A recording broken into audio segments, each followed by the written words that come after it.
I solemnly swear that I am up to no good.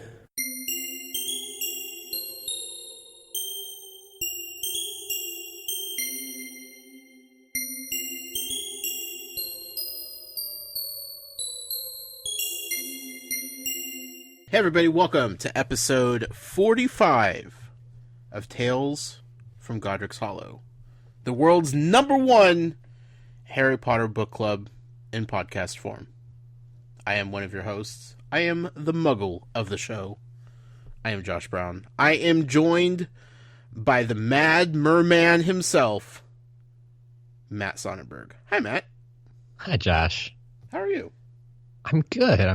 It's been a long day, but I'm good. Yeah, I heard you went on a little road trip throughout the greater Wisconsin area, so... Yeah, drove all the way across the state and back. No big deal. No. Regular Monday. Sure, just a normal Monday in the state of Wisconsin. How is the state of Wisconsin this time of year? It's actually really nice. It was, oddly enough, it was warmer in northern Wisconsin than it was in southern Wisconsin. But, yeah, a nice 50s, 60s everywhere we went. Sure. Can't argue with that. Yeah, nice sunny most of the time. Yeah. Well, we have one heck of a show this week, Matt. This is episode 45. We are going to be covering chapters 26 and 27 of Harry Potter and the Goblet of Fire. Two very intense, action-packed, story-driven chapters to cover. I took so many notes this week, it's unbelievable. I think I rewrote the chapters just in my notes.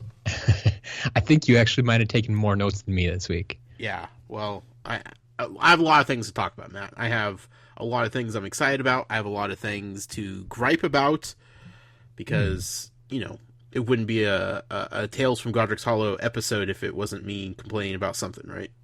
I suppose. First things first, though, Matt. Yes. Let's talk about Harry Potter and the Cursed Child? Cursed Child. Is that right? That's the name of a book, yeah, okay. Or a play. For some reason in my head, I knew that was the name, but when I said it out loud, it didn't sound right. Yeah, I mean, the only question is it cursed or cursed? Like, I think I generally jump to cursed child Really? for whatever reason. Cursed sounds more proper English to me. What is Harry Potter? I don't know. We're dumb Americans, though. Yep. I mean, you're a Midwestern boy, Matt. You shouldn't be using proper English.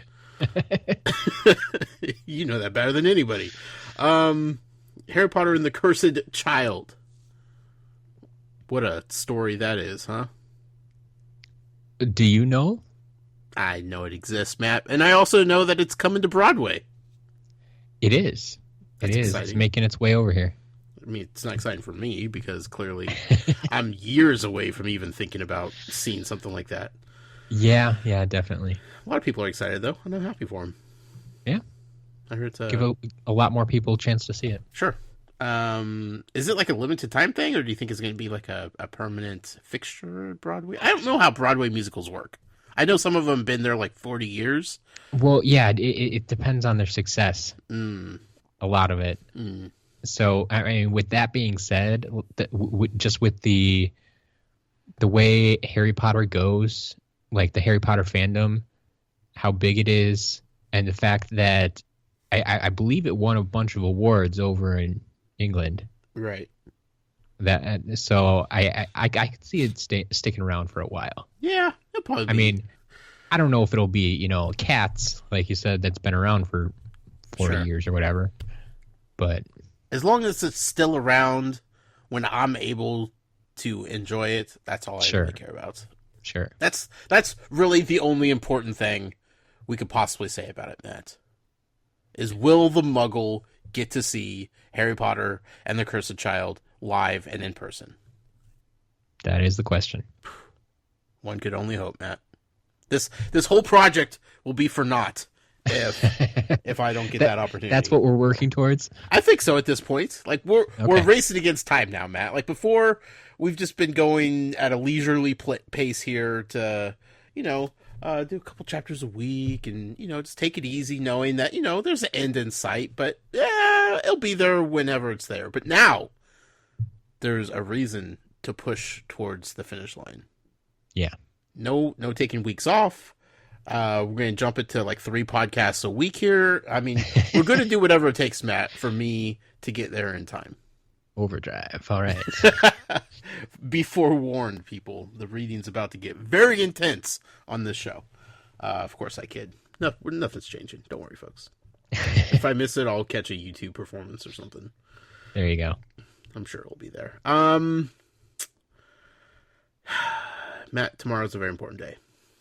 Is it? Very important. It's not quite as important as the day last week that I was forbidden to go on social media. It's true. That was an uncomfortable experience, I will say. But I think you survived. I think I did. Yeah. In this day and age, enough news happens on a regular basis to where whatever important is happening first thing that day gets just completely buried by new things all the time.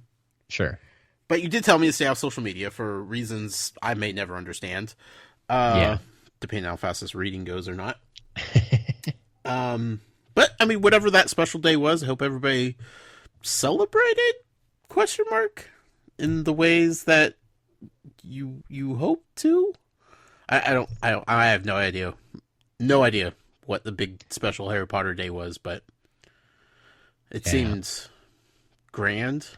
Let me just say, I mean, for people who may have missed it out there, there was a certain hashtag going around commemorating a specific day, right? From the Harry Potter universe. That, definitely would have given away some future events. A day that will live in infamy. A day where everybody did something. I no idea. Yep. Yeah. You got it. Yeah. Everybody did something. That is the day. So whatever that day was, I hope everybody enjoyed themselves and partied hard like you're supposed to on that specific day. And I can't wait until next year when I'm forbidden from being on social media once again. Unless most likely by next year I know what it's about. Yeah, I'm not sure where we'll be next year at this time. I haven't mapped it out that far, so well, I need to know, Matt. We'll have to see when it rolls around. Yeah, I need to set an alarm on my calendar a year in advance. No, tomorrow's a very special day, Matt, because tomorrow marks the release of the Hermione Granger and Buckbeak Lego Dimensions Fun Pack. Indeed. It's going to be good times. I can't wait to build that stupid bird. Yeah. I'm just thankful that at this point you know who both those characters are and can enjoy them. Yeah. There was a time, Matt, when I had no opinions. Yep. As to what was going on there. Like, I think you knew that Hermione was one of the main characters. Yes. Maybe. Yes. But then you had no idea who or what Buckbeak was. No, not at all. Yeah. There was a time when I didn't even know Ron's name, Matt. It's also true. So, I've grown a lot over this last several months. But no, tomorrow, Hermione Granger, Buckbeak, Lego Dimensions Fun Pack is released. It's really cool for Harry Potter fans, really wonderful for Lego Dimensions fans. But what that means to you guys, the listening audience, is we're giving one of those packs away to one lucky winner. Last week, I had everybody write a haiku about Hermione and or Buckbeak or every magical creature. I think you might open it up to any magical creature. Okay. I think I was so giddy about magical creatures last week. I just opened the doors to whatever people wanted to write about. Yeah. So did we get some haikus sent in? We did. Awesome. Once again, people enjoyed being creative, I think. Sure. So we have another 12 entries this week. 12 entries. That's a solid number, Matt. That's a Yeah. solid number. Let's see here. How are we going to give it away this week? How many letters are in Hermione's name? That's a good question. I think there are 8. Lucky number 8 it is. All right. 1, 2, 3, 4, 5, 6, 7, 8. 8 is Kim Cross. Hey, Kim Cross. Congratulations. I don't think we've ever said that name. No. She says, "Hi Matt. Below is a haiku for the competition from my 12-year-old daughter. Even better. Yeah, who is not only Harry Potter mad but Lego mad too." I don't know how it works like this sometimes, Matt. But that's wow. That's incredible. Congratulations, Kim. And does she give her daughter's name? She does not. Okay, that's fair. Kim and daughter of Kim. They are, however, from New Zealand. New Zealand? Yeah. Fantastic. That's There right you around go. the corner from Mel B. Exactly. I think. I don't know how geography works. Oh yeah, they're pretty close. Okay. I thought so, but you never know. I Yeah, mean, you and I are close, relatively speaking. You know, to foreigners, they think that we're just hop, skip, and a jump away from each other. So Yep. we're not. Let's hear the haiku. All right, the haiku. Loyal and clever. She beats all at anything. It's Hermione. I love it. It's so fantastic. So true. Yep. Perfect. Congratulations, you two. It's wonderful. I like it. I like it. I like it. So, Matt, with that being said, Yes. you said everybody got really creative with this. I'm curious what the other haikus are. Do you want to read through them? I think we could do that. Perfect. All right. We got one from Amanda Eggers. Says, "Great Hermione, the best student at Hogwarts. Hermione wins." Mine does People win. are all about Hermione winning. Yeah. I got one from Trinket Duncan about the Niffler. Fuzzy little thief, shiny treasures, greedy paws, kleptomaniac. I love that one so much. I love when you can get so many syllables out of one word. Yeah. It's good stuff. Haikus really get people thinking when you have to think about syllables. Got one from Harold. Says, "Little know-it-all, without her boys would fall. House elves are quite small." Well, yeah, I guess they are. Small Yeah. enough. I'm smaller than most humans, Yeah. as far as we know. This one's from Nikki. Says, "Smart and courageous, willing to stand up for friends, the muggle-born girl." Mm-hmm. From Rhonda.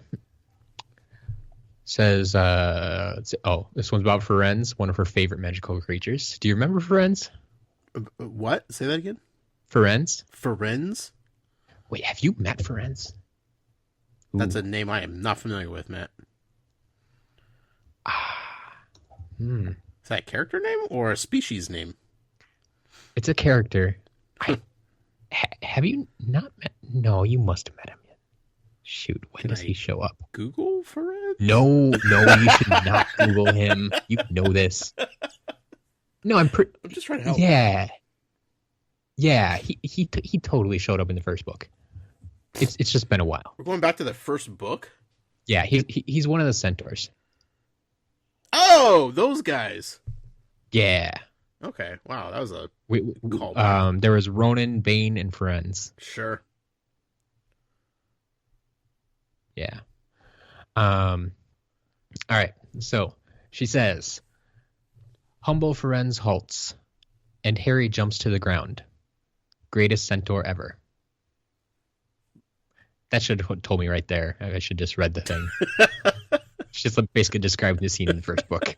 Come on. That's fantastic, and I wish I had memories of the centaurs, but I do not. That's a long All right. time ago. Are they going to come back? They need to. We'll see. You know how things go when you want them to come back. That's true. God, book 7, here we go. So this is from Harry, not Potter. It says, soon, the true face of Voldemort will be revealed. Gilderoy Lockhart. Oh, I will quit this podcast if that's the case. So we got one from... That's in the last of book 7, because... We got one from Katie. It says, flobberworms are cute. Lettuce force-fed down their throats. Hagrid is the best. The audience really knows how to get me, don't they? Oh, yeah. They know you very well. That was the one from Kim. Okay. Next one from Rihanna. Hermione Jean. Muggle-born and a genius. House elf rights matter. Yes, they do. Also, is that her middle name? Yes. Do we know that already? That may not have been in the book yet. Man, look at Yeah, you it's guys Hermione stuff. Jean Granger. Okay. Yeah. Hopefully that's not important. I was going to say, one of those things I don't really mind telling you. I mean, even if it's important, it's not going to mean anything to you right now. Let's be real, man. I'll forget in 20 minutes anyway.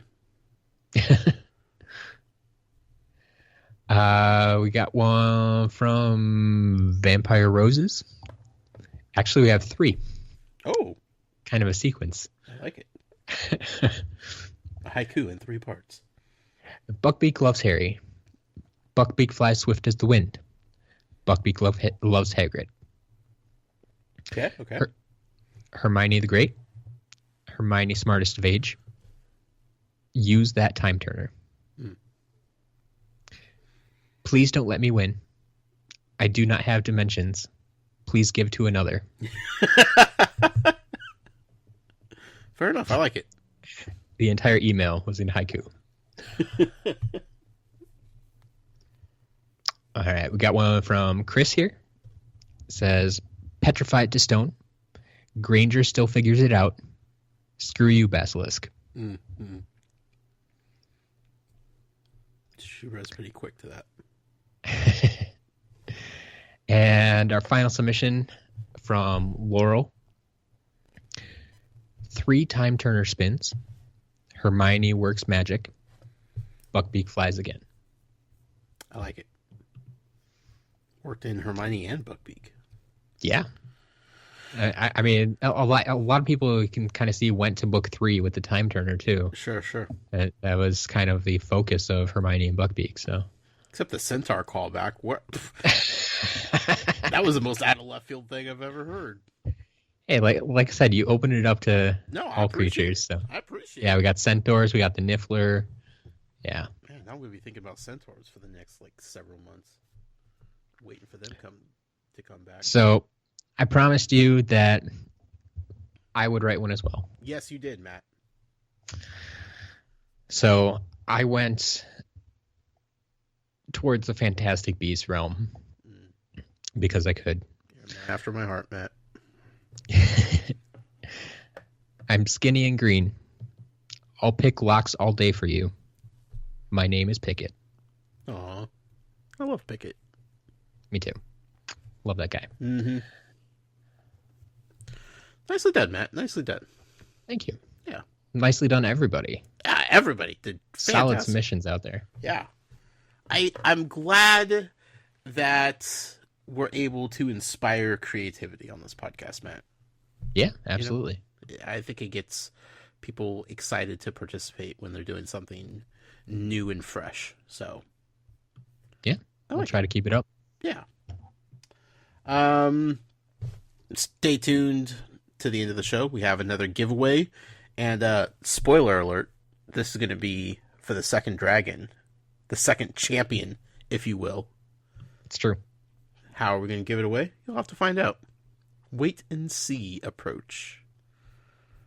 But for now, we have a whole bunch of reading to get into, a whole cacophony of things that happened in 2 chapters that we need to break down and evaluate and talk about and theorize about. Matt, let's get into it. All right. Chapter 26, the second task. It's about time. We do run across 2 new characters. First being Gabrielle, which is Fleur's little sister. Okay. And then right after that, we get Merchieftainess Mercus. Yeah, that's a name. Yeah. I'm pretty sure that is the only time I've ever seen the word Merchieftainess. Yeah. Sure. Yep. There's a whole lot of mer things going on in this chapter, so. It's very true. It was a very mer chapter. Right. A lot of stuff going on in this chapter, Matt. Now, I will say when Val and I started reading this chapter, a few sentences, paragraphs into it, she just looked over and she wanted to know why I wasn't laughing, why I wasn't enjoying the scene of Professor Flitwick going flying across the classroom. Right? Yeah. I was pretty stoic. I was pretty just, And she was like, what's wrong? What? This is your jam. You should be laughing right now. This is hilarious. Yeah. Here's my problem, Matt. I was sad because I know that this scene is not going to be in the movie. And all I want to see is Professor Flitwick going flying across the classroom. And I know that's a stupid enough thing that's going to get cut from the movie because it's irrelevant to the story. We go back once again. You just got to enjoy the books for what they are and enjoy the movies for what they are. I know, but this was like so just enjoy the book while it's here. Don't think about the movie. I usually do, but I immediately just went there of, this is great, but Professor Flitwick doesn't even exist in the movies as far as I could remember. So, he's been in there. Barely. Anyway, I thought it was hilarious, but I was resisting showing any emotion because the moment I start getting excited about things, Matt, the film directors just tear it away from me. Yeah. Question. Yes. Aqua lungs. Yeah. You can pick them up at a Muggle town. Yep. Are we talking like diving gear, like a snorkel apparatus? I wouldn't say snorkel. Definitely scuba gear. Yes. Okay. Like deep sea diving. Sure. So, I will say a few people actually mentioned this in some of the emails that we'll get into later. But I didn't realize the term aqualung was so foreign to people. Like I've never questioned what that meant, I guess. Well, I don't think that's fair because you're married to a professional diver. Well, I don't know if she can be considered professional since she doesn't like get paid to do it. She's certified. A certified diver. Yes. Okay. So is Aqualungs like a name brand? Is it an actual name of something? So I believe I did look this up just to make sure I wasn't crazy. And the Aqualung was, I believe, the name that was given to like the first what we now know as like scuba gear. Okay. It was like developed, I think, actually by like Jacques Cousteau. Okay. And like they just call it an aqualung. It's like how you breathe underwater, your lungs in the water. I mean, it makes sense, but like in my head, Ron and Harry talking about it, I just assumed that it was something that Ron wasn't familiar with, like the actual name of, because he doesn't know the Muggle world at all. So, well, yeah, because I don't think wizards would use it. No. But when Harry's trying to figure out ways to breathe underwater, he thinks about how he knows Muggles would do it, which would be scuba gear. And so he tries to explain it to Ron then. Sure. I guess because it wasn't like definitively explained in the book, it was. I mean, I think the term Aqualung kind of stands for itself. Like it is self-explanatory. But it did raise questions for me as to exactly what they were talking about. But yeah, super interesting little tidbit. And apparently, if people emailed about it, I wasn't the only one that got caught off guard by it. Well, apparently, Aqualung as one word, aqua-lung, and Aqualung as two words are all registered trademarks for scuba diving breathing equipment. There we go. The trade name is owned in the United States by the firm formerly known as U.S. Divers. Huh. How about that? So, I mean, yeah, in today's day and age, yeah, of course they've been trademarked now, but it does seem to be like the original name that they used when they created it. I mean, before they cared about trademarks and all that. Sure. All right. Yeah.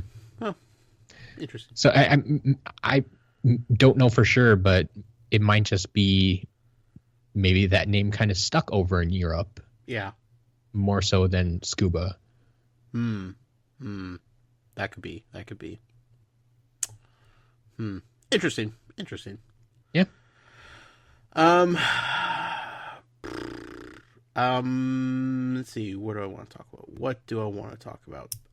Sirius. He's straight and to the point these days. He doesn't have many words to say via letter exchange. I appreciate that. He's a man. He's busy these days, hiding out, trying not to get caught. Yeah, I think that's a big part of it. He doesn't want to get caught. So doesn't want to show his face too much. Sure. All right, let's talk about some fantastic beasts and where to find them. You can find them at Hagrid's hut, because that's where he keeps them all. We're down to 2 Scroots. Well, first of all, let's celebrate that Hagrid's back. Yeah, let's do that. Last week he was gone. We had Professor Grubbly Plank, and we didn't know when or if Hagrid was going to actually come back. We assumed they kind of talked him into it, but he's back. For some reason, like in my head, I didn't really doubt that he would be back. Like it didn't seem, because of the conversation, that it was going to be a long-term disappearance of Hagrid. Well, I mean, like he was, like I said, he wasn't actually being held back by anyone but himself. Yeah. No, I know. Like he kind of took a leave of absence. Yeah. I guess when Hagrid's reintroduced in this chapter, like I didn't feel surprised in the least bit. Like almost finding out that he was a half giant, I was just like, well, yeah, of course, makes total sense. Fair enough. I do appreciate that, like he's more conscious of his lesson plans now, and like he knows that he needs to step his game up a little bit as professor. Yeah. It's like they have found a replacement already, right? But yeah, he definitely exhibits that he really does know his stuff, and he knows how to teach. Right. It's just I get the feeling that with many of his earlier lessons and the creatures he chose, he's just trying too hard. He wanted to be different. He wanted to stand out, when in reality he could stick to what he would consider, everyday fantastic beasts. Yeah. But the kids, I mean, these are 13, 14-year-old kids that many of them may have never seen these creatures before. Sure. They would love to see them and interact with them. Who cares if Hagrid sees them every day? Right. That's what these kids want to see in this class. Trying to impress them. That's the best way to put it. Like he's trying to be their friend and try to be the cool teacher, to show them that stuff that they've never seen. But it's like, well, Hagrid, they've never seen baby unicorns. They didn't know that baby unicorns were gold. Like, this is new stuff for them. Yeah. Hagrid. I mean, he's figuring it out, right? I mean, he knows that he's not replaceable as Hagrid, but he's at least replaceable as professor of caring of magical creatures. So he realizes that, like, he could do better, not just for himself, but for the kids that he's teaching. Sure. So I'm curious what's going to happen with these two Scroots. It seems like it's just been like kind of a tally board of every time we go down there, there's fewer and fewer Scroots. Is it last Scroot standing type of situation? Has he figured out how to like do anything with them, or they just so far it just sounds like they're killing off each other. That's about all they're doing. So yeah, when you get down to one, and like unless it's a double KO, like I guess the last man standing wins, and do you just let them loose in the wild? I don't know. I don't know. I want to find out. I'm worried that I'm not going to, but yeah. Baby unicorns are gold. That's fascinating. Yeah. They don't turn white until they're of age and full adults. Yep. And I love how Hagrid's like, yeah, babies don't mind, men, boys. They haven't learned yet. Yeah. They're dumb. They're dumb. Yeah, it's cool, and I'm sure the kids appreciated a legit lesson of something that's fascinating. And I'm sure not going to kill them. Yeah, that's the big thing. Nothing to be afraid. I'm sure he saw how they reacted to the unicorns from Professor Grubbly Plank. There you go. There we go. That's a name.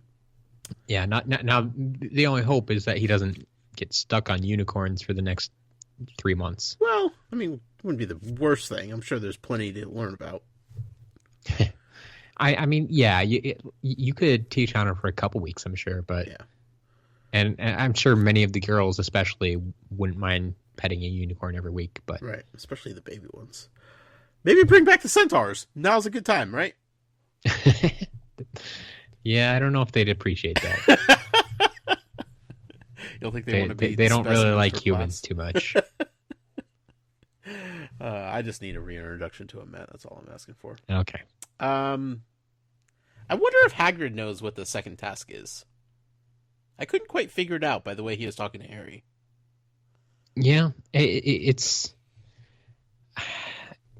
like I always got the impression that the entire staff kind of knew what the first task was. Right. Because Hagrid obviously showed him what it was. Yeah. McGonagall, I always felt with her little kind of pep talk or whatever you want to call it, like knew what was going on, but knew she couldn't tell Harry. Sure. And so that's the impression that I got, that they all knew what was going on. Mm-hmm. The second task, yeah, we don't get quite as much interaction with as many staff members, so it's hard to say. But I would think at this point, at least, Dumbledore probably would have told them, unless maybe he learned from the first task and it's like, wait a minute, these kids knew too much. They were way too prepared for these dragons. We're gonna keep this a little more secret. I mean, obviously McGonagall knew about it. I would assume Pomfrey knew about it because she needs to be. Yeah, I would ready. Warn her like what's coming up. It's true. She's just frazzled the entire time. Just just let this be over soon. But yeah, obviously, yeah. When they're sent up to McGonagall's office, so she must have known by that point at least. Yeah. So yeah, I was just curious. How much of the staff knew. Yeah, would they need to know? It's probably one of those things that a few of the staff members knew, and then it starts spreading. It's one of those things, right? They talk in the teachers' lounge, sure, and yeah. I mean, let's be real. Mad-Eye doesn't keep secrets. Well, no, you just can't keep secrets from Mad-Eye. That's true. He has plenty of secrets, but he has no reason to keep secrets that aren't important to anybody but himself. So that man has plenty of secrets that we don't even know that he has. Okay. Harry's trying to figure out how to overcome the second task. He is. Back to the library. Of course, because Hermione's helping out. You always go to the library. Yeah. And Hermione is not going to admit defeat. No. They were reading one book that caught my attention, Matt. Yeah? Weird There are a Wizard lot of Dilemmas and Their Solutions. Like you said, there was a lot of books, but that one specifically, I was like, man, what kind of dilemmas could wizards get into that would be considered weird? Like, in the grand scheme of things, every dilemma probably sounds weird. Like, I don't know, getting stuck in a flu network situation, or like, I don't know, like, what do they consider being weird dilemmas? Well, you see, and that's the thing. I start to wonder, because we've kind of gone over this before. Do you remember a couple books back now? I know it's a long time ago, but Centaurs. Yep, got it. They talked about a comic book. Oh, right. That featured like a Muggle hero. Mm-hmm. And so like I kind of went into it then. It's like, well, okay, if our comic books are about superheroes, you know, things that aren't normal to us, their comic books are about Muggles because they do things that aren't normal to wizards. Right. And so that's kind of what I'm wondering about here. Is like, if it's a weird to a wizard, like getting stuck in a flu network, maybe that is normal. That's something every good wizard knows how to get out of, or knows how to fix, or knows who to call, or whatever. It's not going to be that weird. But getting, I don't know, stuck in traffic. I have no idea what I'm talking about right now. But that would maybe be a weird wizard dilemma. I don't know. Sure. And how do you get out of that without a Muggle noticing? Right. I just something like that may be mundane to a Muggle that would be weird to a wizard. Yeah. Like that's what I want that book to be about. But I don't know if it is. Again, the more titles of various books that they come across in the library, the more books I want JK to start writing. I feel like she's just like sitting around doing nothing with her time these days, and she should really get on writing these extracurricular books, I think. Yeah, I mean, it would be great. And I mean, that's the thing. She could write content for decades and people would keep buying it. Yeah. But I mean, right now, I'm pretty sure she's working on writing the other 4 Fantastic Beasts movies. So, look, Matt, there's time in between the films. That's all I'm saying. Yeah, time she has to use to write it, and then they have to record it. Yeah, she doesn't need to be there. Okay. Look, JK, if you need help, I've written some things in my day. I could definitely help fill out some of this backlog of writing that you need to do.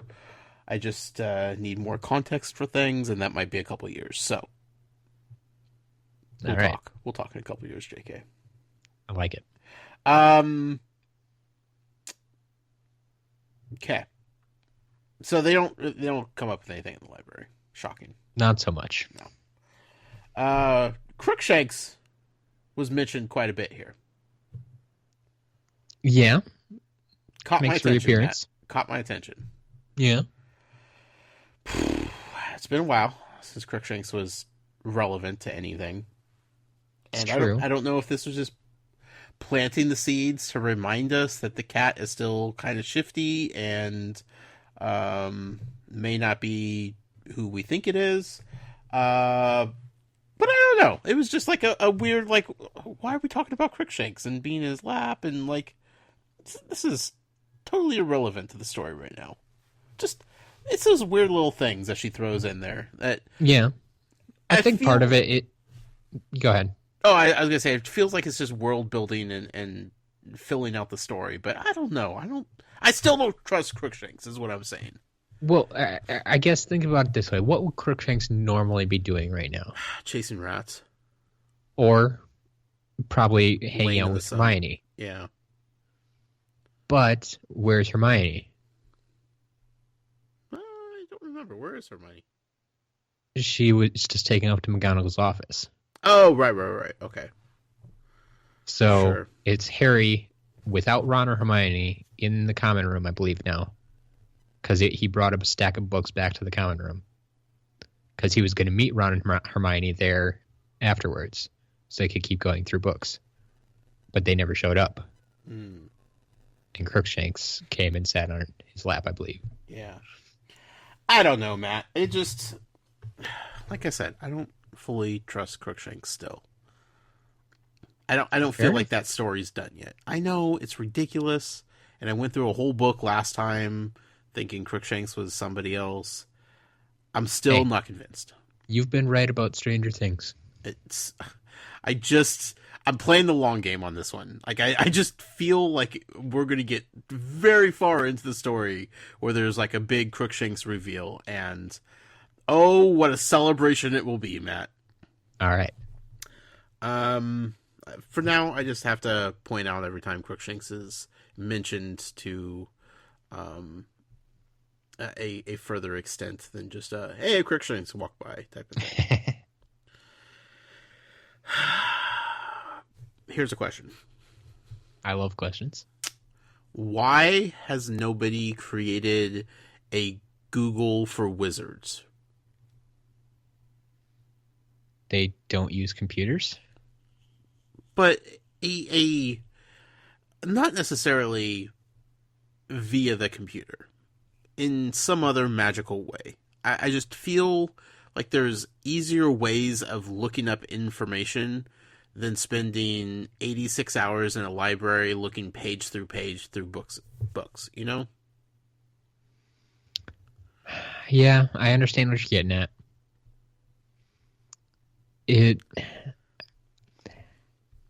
I think part of it is they like to do things the old-fashioned way. And even if they don't, even if there was a magical way of doing it, this is one of those kind of life lessons, learning experience type of things. I can't come up with a good example right now, but I know there were times in grade school, elementary school, that you would get an assignment and, just say like math class. I knew you were going to go there. Exactly. Everybody had a calculator. You could just type it in and say, hey, yep, that's the answer. But no. Make you show your work. Yes, go through the problem, show your work. They make you do the hard way. Look, teacher, if I know the answer, I know the answer. I don't need to prove I know the answer. No, actually, that's why you're in school. You need to prove it. I don't know. It was just frustrating to think that they're spending all this time going book by book, page by page, looking for every mention of water possible. I'm like, there are easier ways to go about this. Now, granted, because of the magic that they use, they take shortcuts, or what we would consider to be shortcuts in life, all the time, with various other things. Whether it be travel or cooking or whatever the case is, right? Yep. But I just feel frustrated because I'm just like, I could Google this right now. How do you stay alive underwater for an hour? Now, granted, it's going to come up with very different results than what they would have, but yep, just frustrating, I guess. Well, let me just throw this out there for you. Okay. Maybe it'll make you feel a little bit better. Okay. The timeline of this book, mm-hmm. I believe we're somewhere around 94, 95. Mm. We didn't even have Google at that point. That's true. We're still using encyclopedias. Yep. Man, what a time to be alive. So J.K. wouldn't have. Well, no, when she wrote this, I guess she would have had known about Google, but even the Muggle world at the time she's writing right about did not have Google. Yeah. So they wasn't have a verb. A reference of that. Yes. They could not Google that. Fair enough. I just hope that in present day wizarding world that they have better methods for their students. One could hope. We'll find out. We will find out. Hey, the cursed child. There you go. Maybe. Yeah, the cursed child. Whoever the cursed child is, I bet they have access to quick research. Dobby's back. He is. I mean, he was been at Hogwarts the whole time, but Well, back in the story. yes. Not back as in physically. Sure. What a relief.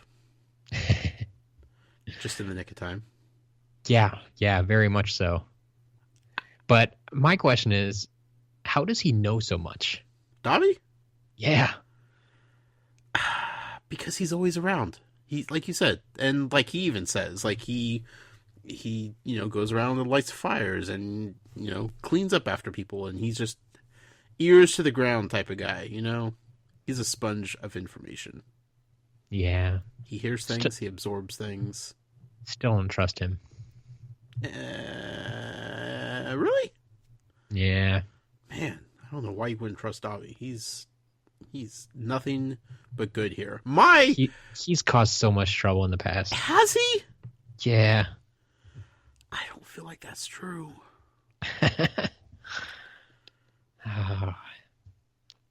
I know that I differ from a lot of people, but still not a big fan of Dobby. Yeah. Well, my question, my beef here, my complaint is the librarian on duty. Okay. She's just letting Harry Potter sleep until 10 minutes before he has the big task to do. Like, she knows what's going on at Hogwarts. Well, she's probably down ready to watch it already. So, like, she wouldn't do, like, a sweep of the library of, like... If somebody fell asleep in the library overnight and was there the entire night until the morning, don't you think that's on the librarian to be like, you need to go to bed, kid. Like, wake up and go to bed. This isn't like a 24-hour, public library where anybody could just come and go as they please. Like, this is a school. Okay. There you go. He snuck in the middle of the night. She didn't know he was there. Gosh, he did sneak in, didn't he? Yep. Invisibility cloak and all. I forgot about that. Okay. And I'm going to go ahead and assume that the task was essentially first thing next morning. People went to breakfast, went to the task. Yeah. Oh, yeah, I did to say that the cloak finally fell off of him at some point in the night. So I'm going to go ahead and guess that she probably she probably didn't even set foot in the library that morning. Yeah. I'm guessing it was kind of assumed it was going to be closed because the task was the next day. Sure. But like you said, yeah, there was the invisibility cloak that was covering him until it kind of slipped off that Dobby found him. But okay. All right. I'll back off. Librarian's not my fault here. Thankfully, though, Dobby was there to help out old Mr. Harry Potter. Him saying the word Wheezy. Yeah. Very confusing for a second. It's supposed to be. I was like, what in the world is Dobby talking about? His Wheezy? Yep. Makes me think of the, what is that? The penguin in Toy Story? Oh, right. I think his name was Wheezy. Yeah. I was very confused. I'm like, oh, Dobby, I'm so lost here. Wheezy, Weasley. Because Dobby doesn't quite get, like, his speech is still imperfect. Sure. Like, his sentence structure is awful. And when he gets excited, I mean, just nouns and such, you don't hear people refer to him as Weasley too much, right? Except, like, Malfoy might call him Weasley or something like that. Sure. But or the teacher, Harry and Hermione are going to refer to him as Ron. Yeah. And so I'm guessing Dobby probably just heard Weasley once and took it as Wheezy. Yeah. Silly old Dobby. Regardless, Ron has been kidnapped. The Mer people have taken Ron, taken him hostage. That's what we've heard. I questioned whether or not Hermione was taken also because they were both summoned away at the same time. It's true. Turned out to be the case. I was darn right about that, but boy, this task just got very interesting, to say the least. Yeah. Before it was like, I think last week I was theorizing that it was going to be Ron's wand, or not Ron, Harry's wand or something that he would need, right? Yeah. Yeah, you were definitely going towards object, Yeah, not person. not so much person. Yeah. Yeah. So, just fascinating. I'm like, okay, you got me. Hook, line, sinker. Let's do this. Let's get ready for this task. Because now it's a life or death situation in my head. Yeah. You know. Yeah. Absolutely. Thankfully, and Harry's head as well. Yeah. Thankfully, Dobby had a solution for Harry. Harry was a little hesitant to trust Dobby on this one. Because I told you, Dobby causes trouble. But at the same time, he didn't have any other options. Yeah. So he's like, whatever. At this point, He didn't have a better idea. yeah, just go with it, right? Yep. I mean, you can't say that he didn't do his due diligence in trying to figure out a solution.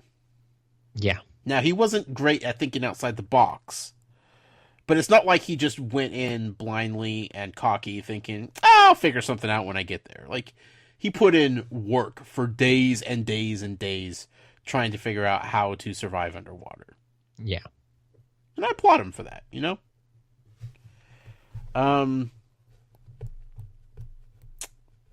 Let's see here. Gillyweed is a solution. Gillyweed it is. Good old gillyweed.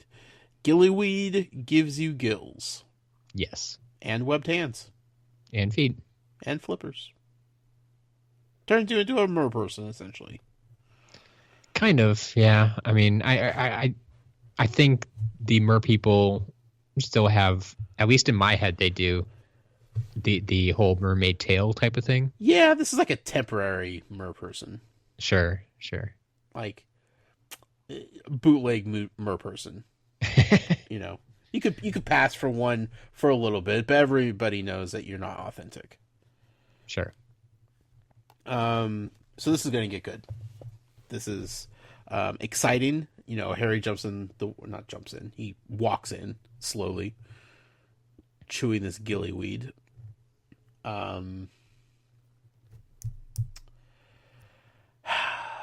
Only thing I'm thinking about is, what are the other champions doing?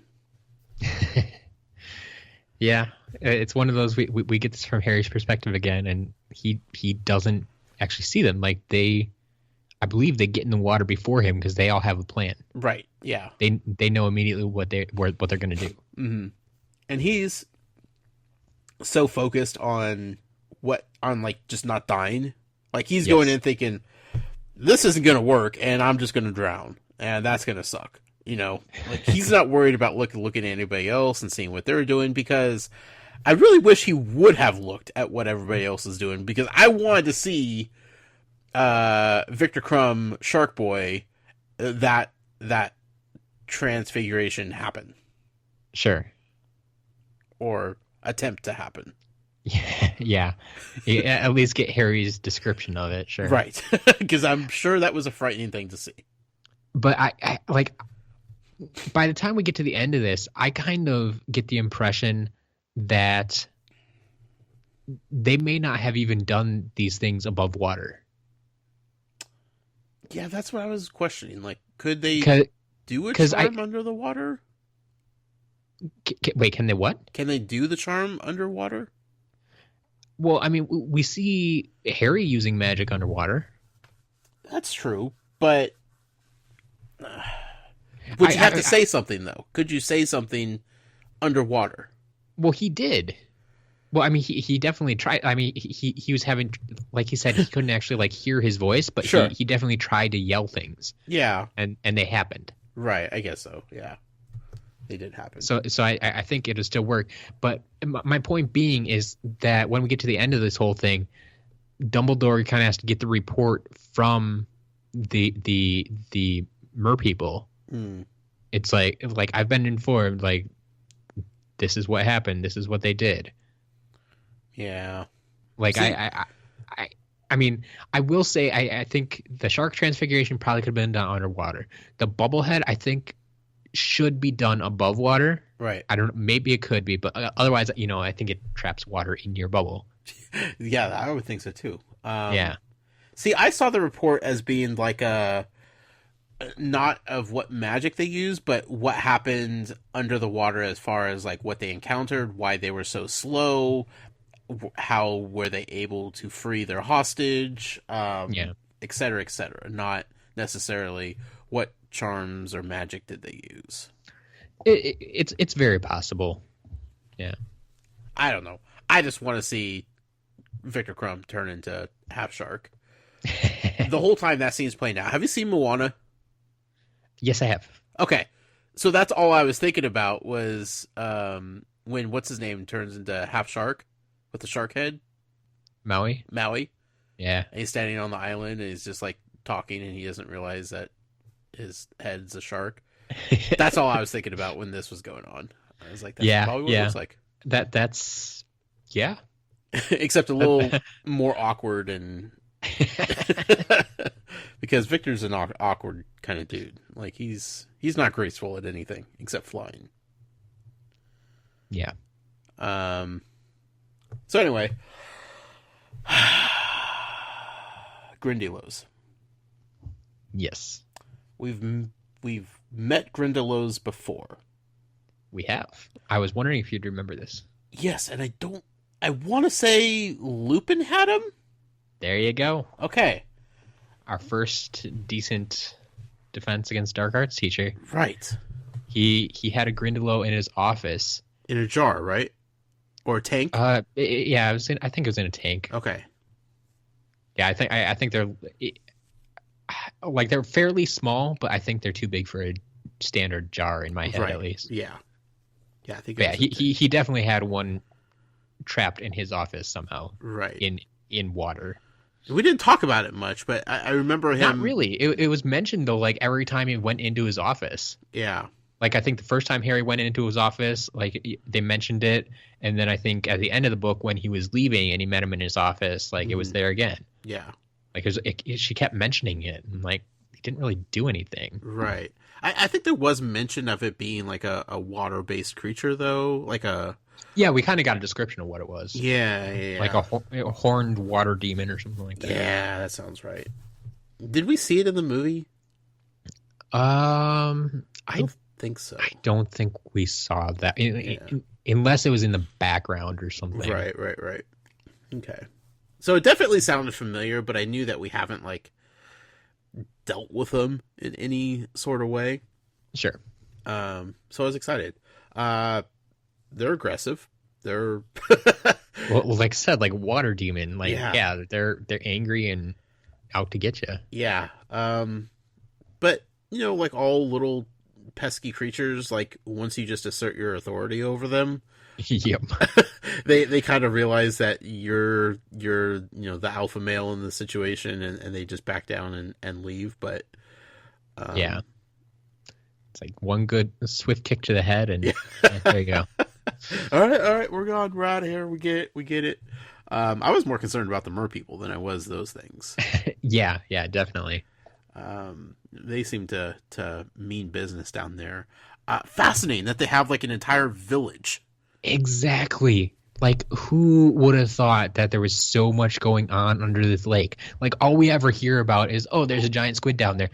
For the longest time, I assumed that there was a lake and there was a giant squid and that was it. Yeah. But yeah, there is literally like a whole new world under the sea. Sure. It's a big lake, man. Yeah. I want to know how deep it is. I have so many questions about this lake. Well, I mean, you think about it. He swam for nearly an hour before he found this. Yeah. And not at average human speeds because he felt he was going much faster with his flippers. Sure. So it was quite a swim. Yeah. I mean, it was a swim for all the champions, you know? Oh, yeah, definitely. I mean, even Shark Boy took his time. Well, the other thing is I don't think the other ones had as much clue to where they were going and probably didn't get as much help in the lake either. He did get a little bit of help, didn't he? He did. Good old Moni Merle down there just hanging out. Now, just pops up out of nowhere. My question is, did she go down there to watch the festivities or did she accidentally get flushed again? I like to think she went down there of her own free will because she knew about the clue. She had talked to two champions about it already. She knew it had something to do with the lake. They had kind of figured out mermaids, and she knew they were down there. Mm-hmm. So if I were Myrtle, like we said, a 14-year-old girl, I'd want to figure out how this turns out. I mean, plus how this story plays out. Yeah, I mean, her boyfriend's down there, so yes. She needs to make sure that he's okay. And thankfully, she guided him in the right direction. Yep. Just nice to see her pop up. It was I don't know why I was caught off guard by her being down there, but I was like, oh, Myrtle, of course. Seriously, she comes out of nowhere. Like, all of a sudden, there's this voice, it's Harry and the Grindylows, and he can't talk underwater. All of a sudden, there's just, this random sentence from someone, and it's, coherent, and I'm like, what, is this Harry? No, Harry can't talk right now. What is going on? And, oh, Myrtle, there's another person here all of a sudden. Of course. I mean, we just saw her, 2 chapters ago? So it's we know that she hangs out in the lake. We just talked about it, but... Exactly. It should not be that much of a surprise, but we're so invested in the task at hand. Yeah. Also, I was kind of just upset at the situation here. Just angry, Matt. Why is that? I want to like the mer people, right? They don't seem like the nicest of creatures. Yeah, they all seem kind of... I mean, I kind of get the feeling when Harry just starts swimming through, they're all kind of the, grumpy old men. Yeah. Get off my lawn. Right. Which, they're brought into this task, possibly against their will. They're just oh, man, you guys are going to use our lake for this stupid thing? I feel like they like to stay to themselves and do their own thing, kind of stay out of everybody's way. So this is kind of an interruption of their day-to-day life. So I get that they're kind of grumpy. Yeah. But I want to like them still, right? Because I'm just okay, you're a fascinating species. You have this whole society going on down here. I want... They may not be the prettiest of creatures, but I want to like them. I want to be friends with them, personally. Yeah. But then I find out that there's a very real possibility that they hunt giant squids, and I can't be on board with this, Matt. I just can't accept something like this. Oh, your fascination with a giant squid has made me look at these books so differently. I never have I thought so much about the giant squid. Never have I examined every little reference about the giant squid to see what's going on. But yeah, when I read that line, I'm like, Josh is gonna flip his lid. He's not gonna be able to stand people hunting the giant squid. That's they should have a symbiotic relationship with each other down there, they are brothers in arms underneath the water here. No, they're vying for territory. Apparently so, Matt. I'm not okay with this. Giant Squid is just trying to do his thing and swim around and wave at kids and save them and, be, just a friendly old giant squid. And these mer people are just no, we're going to have to kill you. This is just the way it is. This is the law of the land. Yeah. He invaded. Not okay with this, Matt. This is where I start, just my mind just goes into thousands of different directions. You kind of lost me here on this chapter here because I just started thinking about giant squids. Have there been other giant squids in this lake? Is there a giant squid colony? Are there if there's drawings and artwork and paintings or whatever of mer people hunting and chasing giant squids, it's obviously happened in the past. Now, either it's the longest game of cat and mouse ever in the history of existence, or they've actually hunted down other giant squids in the past. So is there more than one giant squid? Is this the last of the giant squids? Have they hunted all the giant squids to pretty much extinction in this point? I gotta know, Matt. How big is this lake? Yeah, I mean, it's a fair question. In my head, the giant squid is essentially like a mythical beast, like the white whale. Sure. Like it is the one and only, and they just can never capture him. Does he fight back? Does he whip him with his tentacles and Possibly slap him around? Like they get too close, I can see that. Well, I guess I want to know what Grab the body their count spear is, and snap him in half. Yeah. What's the scoreboard say? Like, does he actually actively try to kill them? Does he just bat them away and keep his distance? There is an entire world under this lake that I want to know about, Matt, and I'm afraid I'm never going to. Write it yourself. I'm going to have to, Matt. All right. The amount of fan fiction coming out of this podcast is unreal. You have an audience for it. I also am sad because I feel like this would be the best opportunity in the movies to show the giant squid, and I don't think they're going to capitalize on that. Well, I mean, Harry doesn't actually see him. I know, but that doesn't mean that they couldn't change it up for the movie to make it more visually impressive. Because they like change things for the movie. Yeah, just like have him like float in the background, just swim by, maybe cast a big old shadow over it or something. Yeah. I just like all the parallels that JK tries to draw with this underwater city. Like, she goes so far as to give us a visual of a pet being tied up in a front yard. Pet Grindylow. Yeah, I'm sitting here thinking, okay, I don't think they're even necessarily on the bottom of the lake yet. Like, I just picture these caves kind of like up in the middle of the rocks, and this Grindylow is chained to this rock, but it's just kind of floating there yet. So it's not even like on the sea floor. See, I totally pictured it as being in the seafloor. My head went to like SpongeBob. Sure. Like this little town at the bottom of the ocean. I mean, she even talks about like the equivalent of a village square, Yeah. The center of town. I think it probably is kind of on the bottom, because I think by the time Harry is helping the hostages, like I think it says something about like kicking off at the bottom. Sure. Yeah, I'm absolutely just fascinated by this whole thing. I'm excited. Okay, so Harry gets to the hostages. Yes. We have Ron. Yep. We have Hermione. We do. We have some girl. We have no idea who she is. One could assume, though, that she might be the sister of Fleur Delafleur. Delacour, but yes. And then Cho. We have Cho. Yes. Right.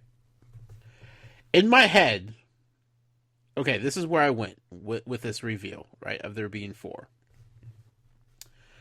Firstly, I'm like, they took Ron and Hermione because they both mean the equal to Harry. Harry is nothing without either one of them, and he's not best friends with one more than the other. So I'm thinking, okay, they took them both because they couldn't decide which one would be more valuable to Harry, so he's going to make him rescue both of them, right? Yeah. So then to justify that, I'm like, okay, well then Fleur has her sister. Cedric is rescuing Cho. Victor has nobody to rescue because he's just a grumpy little kid that has nobody to love or nobody that loves him. So nobody means anything to him. So who's he going to rescue? So how's he going to win this challenge? I don't know. I was like, well, maybe there's something else that I'm not seeing here. But it did not immediately register to me that Hermione would be the hostage for Victor to rescue. Or it didn't click that Victor could have been there before Harry? Nope. Didn't even think about that. I just thought poor Victor has nobody. Like, he's going to get down there and realize that. Man, poor Victor, indeed. I was just associating, like, the school that he goes to, and like the headmaster that he follows, and just like all these bitter, grumpy people, you know, cold, evil, dark. Yeah, I was like, man, that's a horrible life. Like, this is one heck of a metaphor JK's throwing at Victor here. I was like, this poor kid, like he doesn't deserve this. And then I was like, oh, yeah, duh, Hermione. So then I assumed that that's why all the champions were required to bring somebody to the ball, instead of that the people running the tournament would know who they were closest to use as hostages, right? Because how else would they know that Hermione would be a hostage for Victor, or Cho would be, a hostage for Cedric? Well, those two work, but the other two don't. Yeah, and that's where I got all muddled up, because I kept forgetting Flora's sister. I barely remember she's in this chapter, to be honest. It's because she failed. Yeah, she did. And she's just there as space filler to me. Nothing is exciting about her at all. So like I completely even forgot about like her sister and blah blah blah blah. Plus, like, I feel like she would want to rescue her sister more than the boy that took her to the ball. Yeah. Like she was just like, whatever, doesn't even matter. Boys are dumb.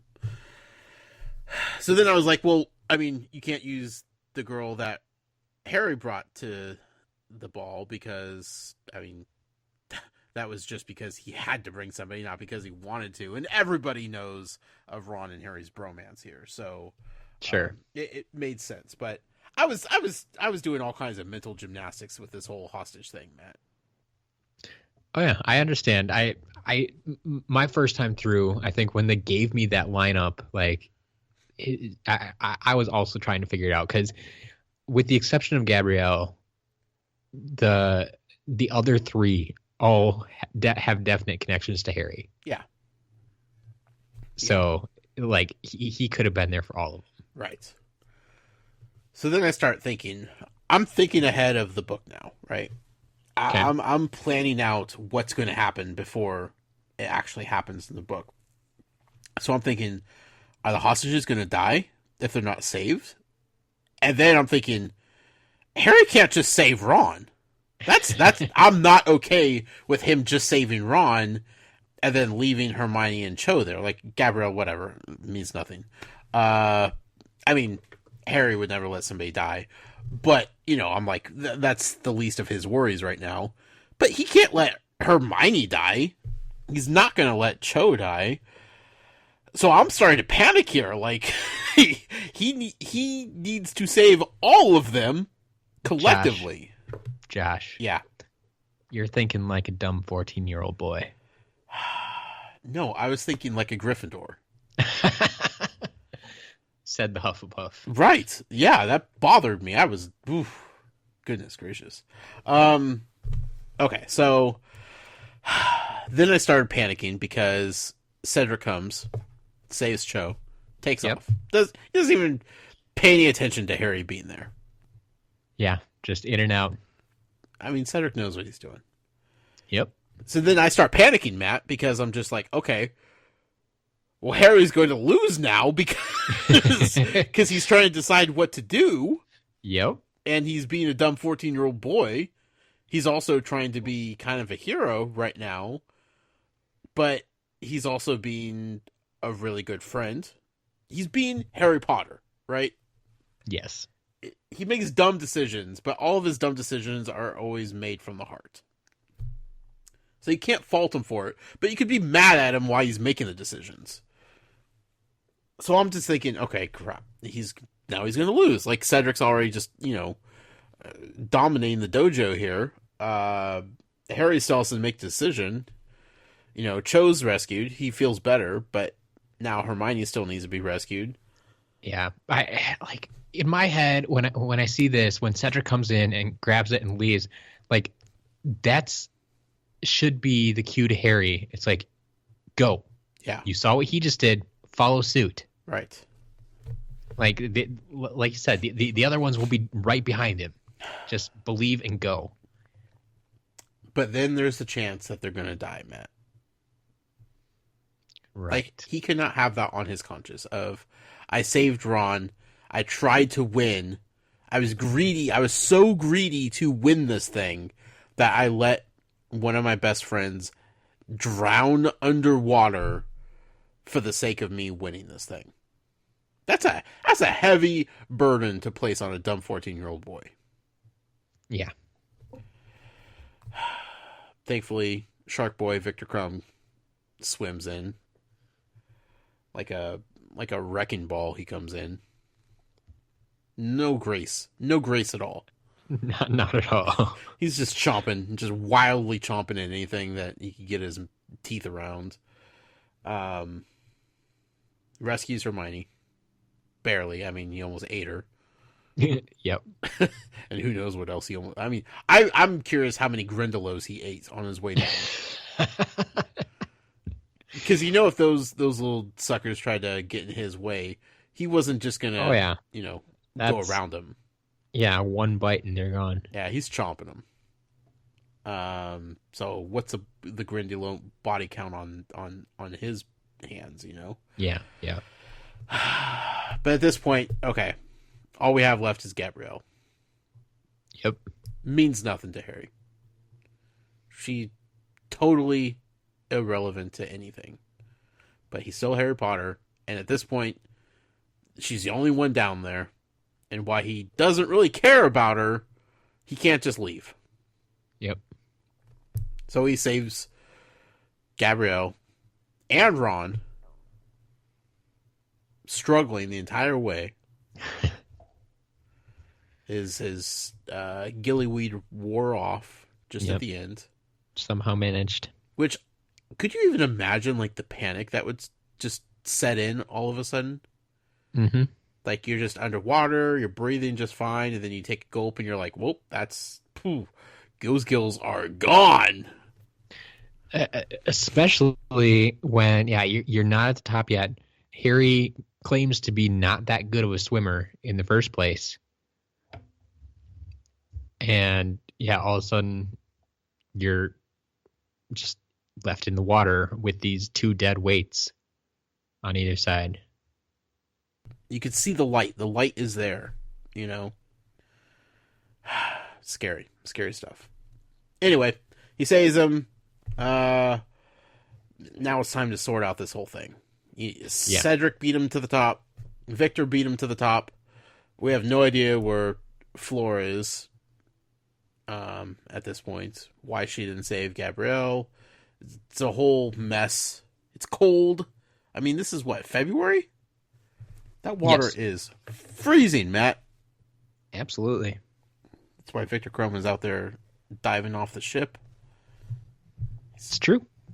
He's building up his resistance to cold water. Smart man. Time to award some scores. Yep. Scores that their scoring system, I just don't get it. Like, the first task was like out of 10 points. Right. And like it sounds like they're just making it up on the spot. Yeah. I think it is kind of the same system, but instead of giving individual scores of 10 points per piece, they kind of come together as a group and give points out of 50. Mm-hmm. Which, I guess could essentially be the same, but just the way that they go through it and describe it and announce it, it just sounds so convoluted. I'm starting to feel like the entire Wizarding world is just like, whose line is it anyway? Where the points don't matter. Sure. It's just, there's just arbitrary points getting awarded and taken away at any given moment. Pretty much. So I'm really hoping, so Dumbledore, he's talking to Mr. Merperson with a funny name. Merchieftainess. Merkin. Yep. Mercus. Yeah. Whew. That's rolls off the tongue. Every time I say Mercus, I'm like Merca. So I'm just hoping that he told Dumbledore exactly what happened down there. You know, I would hope that this mer person would do the right thing. Yeah. Granted, I don't know Mermish yet, but Dumbledore does, so that's a good thing. Yeah. Yeah. Another weird talent he pulls out of nowhere. Hey, Dumbledore can speak Mermish. Okay. All right. Points. Floor gets awarded 25 for trying. She tried. What was it 25? 25. In my head, for some reason, I think I have 35, but that's just in my head, so you're probably right. If you wrote it down. 25. I was typing them down as they were awarded. All Unless right. Val told me the wrong score, which is highly possible. So she gets points just for doing a good bubblehead charm. Yep. I mean, if you think about it, that was basically half of the task is how are you using magic to survive the lake. Yeah. And then the other half of the points for retrieving the goal. Sure. I mean, she was under there longer than an hour. You know, she didn't die under the water, so. Yeah. Yeah. You know, some points. Okay. She tried. Yep. Those Grindylows, you know, I can't blame her for getting stuck with those guys. Sure. You know, especially if Victor had come through firstly and was chomping a whole bunch of them. Could you imagine how just, you know, upset they were at anybody else? Yeah. Yeah. Seeing their little buddies get, you know, chomped in half by this shark boy. Whew, boy. Cedric. Our good old Cedric Diggory from House Hufflepuff. 47 points. It's a lot of points. He was the first one back. He did a bubblehead charm himself. He did it under an hour also, right? He was the only one under an hour? No, he was actually 1 minute over. Okay. Close to it. Yeah, he returned 1 minute outside the time limit of an hour. That's right. Okay. Victor Crumb got 40 points. Yep. For doing half a shark transfiguration. Incomplete form of transfiguration. Yes. And being late. Yes. He was the second. But he was the second to return yet, so not quite as late as everybody else. Then Harry Potter. Yep. Time for Harry Potter score. Now, I'm thinking, okay, if he gets less than Crumb, I'm going to lose my mind here. Right? Sure. 45 points. Yep. I think he got robbed. Well, like they said, 4 of the judges wanted to give him full points. But as we saw in the first task, there's one particular judge who likes to kind of short Harry Potter on the points. Who only gave him 5 points. Yep. And you know he gave Victor 10. Yep. Right? 5 points? Come on now. He was creative in the way that he survived underwater. He was heroic. And he also rescued 2 people. He brought back twice the amount of hostages as anybody else. But then you factor in that he's Harry Potter. He's Harry Potter. Yeah. Harry's happy with 45.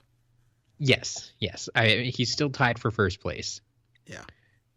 One other thing that gets me, though, we didn't mention this earlier, is Percy's there. Right. Percy's actually a judge now. Yes. Like, he's not just filling in at a meal or something. He's actually a judge, and he's giving points, and like this just almost seems. I mean, at least they kind of did it collaboratively, so it's more of a group thing as opposed to Percy himself. But then it kind of seemed weird to me that he would give Harry a full 10 points too. Yeah. Well, okay, so I was going back and forth on Percy being a judge because at first I was shocked when read through it and I was like, oh my god, Percy is now a judge. And then as I was reading through my notes, I had this moment of questioning myself. I was like, well, wait. Was Percy a judge before? Percy was definitely there. Was he a judge, or was Crouch still a judge at that point? So then I couldn't remember who was a judge, who the fifth judge was. So I convinced myself that Percy was a judge before also, and I just completely forgot about it because, again, Percy's been showing up this entire book, and I'm starting to just tune out his existence. Sure.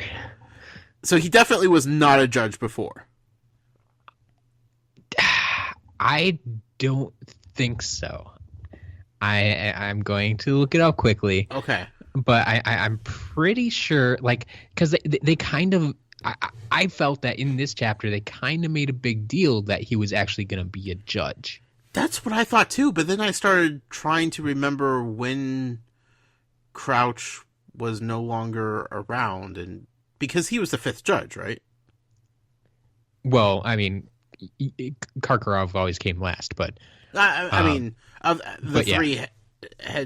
headmasters, and then three headmasters, and then Bagman and Crouch. Okay. And yeah, Mr. Crouch came next. He shot a number 9 into the air. Okay. Yeah. So he was there for the first one. So then, originally, I was right to be taken back by the fact that Percy's now a judge. I mean, somebody had to be. And yeah, I mean, somebody had to be, but it just almost seems like we were kind of talking like it was good that Bagman and Crouch were there because they were kind of independent third party. Right. They didn't have someone in the contest. Sure.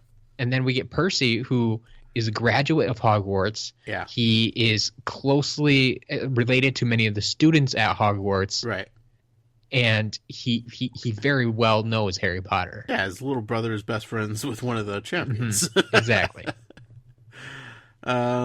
Yeah. So, okay. I feel better knowing that I was had every right to be surprised and taken back by Percy being a judge. I talked myself out of the surprise. Sure. Percy. Weatherby just getting in the way. Okay, so everybody's celebrating, everybody's trying to warm up and just breathe a sigh of relief that the second task is done. They all survived. Nobody was going to die. Of course, Dumbledore's not going to let any of the kids die. Like, that's a stupid thing.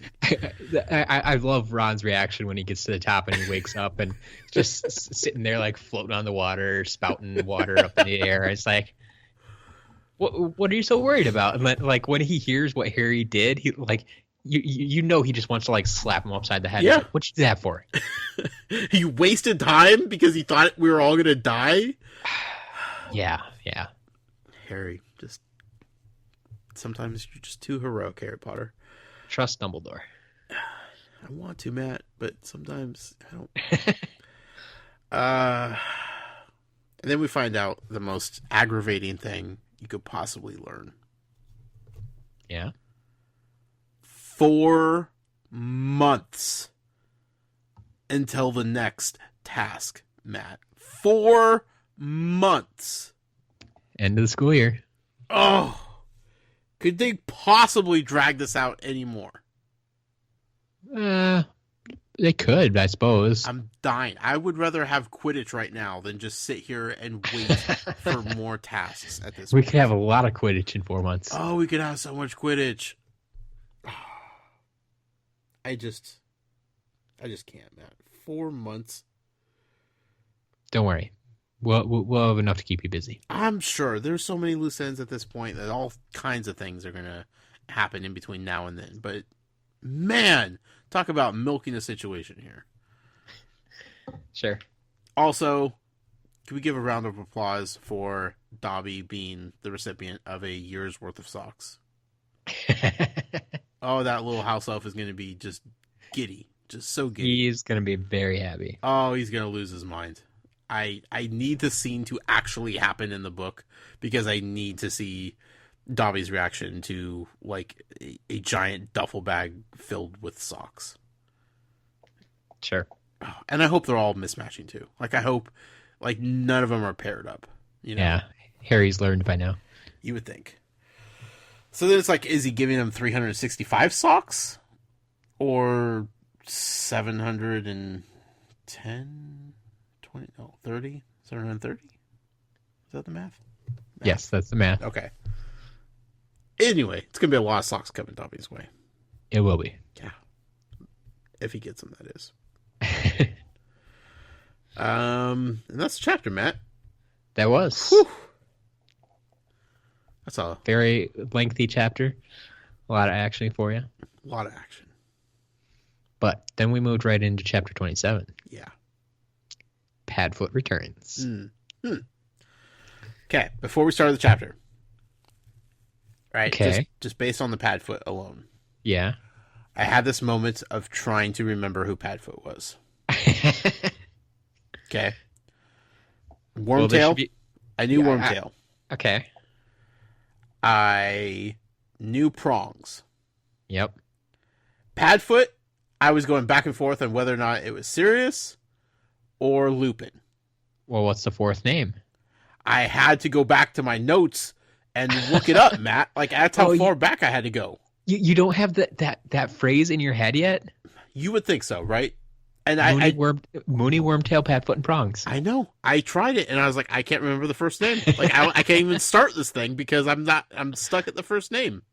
Yeah. Something, Padfoot, Wormtail, and Prongs. So then I'm like, well, Padfoot, like, that's totally a werewolf. And then I start, like, going back to, like, the day when I was trying to figure out all the names and who they would be for. Sure. Oh, man, I went through, like, this entire wormhole of, like, past theories and crazy things I've said on this podcast. It was a mess. I was a mess, Matt. Yeah. I mean, honestly, yeah, between those two, I can see Padfoot being either. I understand that. Yeah, I mean... But then I was like, so then I started getting excited. I'm like, oh, Lupin's coming back? And, oh, man.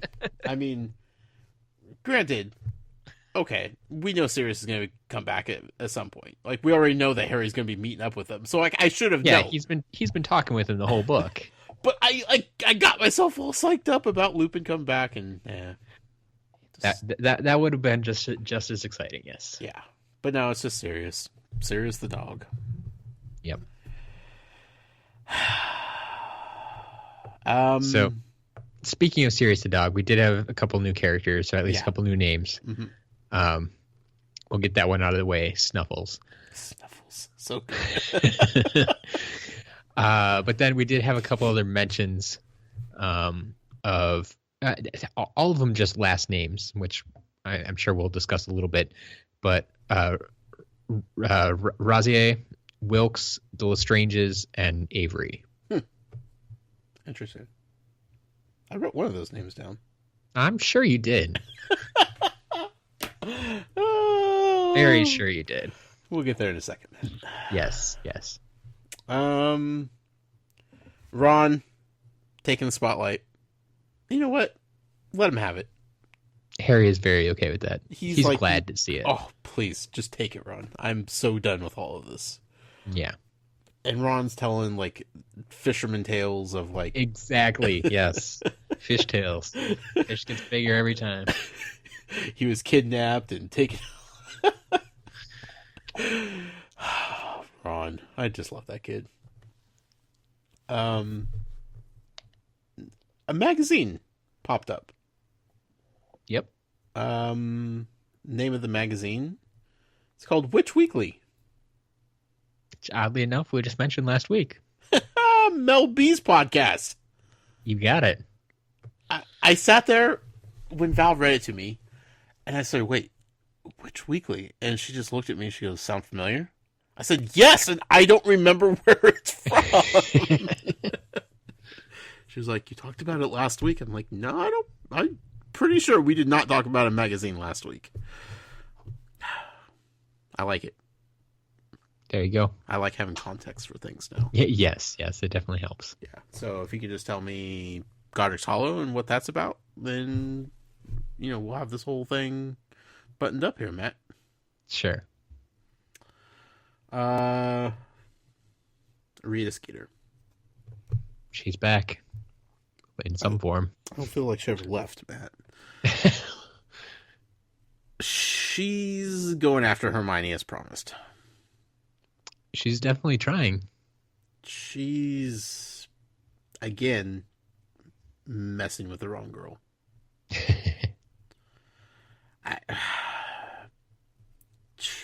You guys warned me about Rita Skeeter. Yep. You all tried. I was stubborn. I didn't listen. I tried to stick up for my fellow journalist. Tried to believe that there was some ethics and integrity left in the wizarding world of journalism. It's not the case. She must be crushed, Matt. I'm done with Rita Skeeter buzzing around. Okay. She needs to go. All right. I'm worried that it may go past this book. You never know But what JK has up her sleeve. No idea. I'm done. I'm done with the Rita Skeeter whole thing. Just done. Off the bandwagon. So off the bandwagon, Matt. Yeah. Once you start messing with my girl Hermione, it's first Hagrid, now Hermione. You're going down the wrong road here, Rita. I do think it's worth noting, though, that we kind of find out Rita seems to be actually more of a freelance writer. Yeah, that's what I was confused by. Because, yeah, she was writing for the Daily Prophet before. Right. And, like, she talked about, like, she worked for them. Maybe like she got the boot. I don't know. Maybe But, she yeah, wrote now one too she's many writing fluff for pieces. Witch Weekly. And it's like, okay, that's weird. So my But question okay. is, why is Mel B promoting something that would enable somebody like Rita Skeeter to produce such filth? I have questions about Mel B's integrity now. All right. One good thing came of this. Yeah. Jealous Ron is back. Yeah, sure. He shows his true colors when he's jealous. Very much. Especially Victor. Victor just gets under his skin. Yeah. Now, he wasn't doing anything to purposely antagonize Ron here. He's just inviting Hermione up to see him in the summer. Yep. Is Hermione going to go? I don't know. We'll find out. Sounds like she's planning on it. Possibly. Possibly. She's at least thinking about it. She likes the idea of it.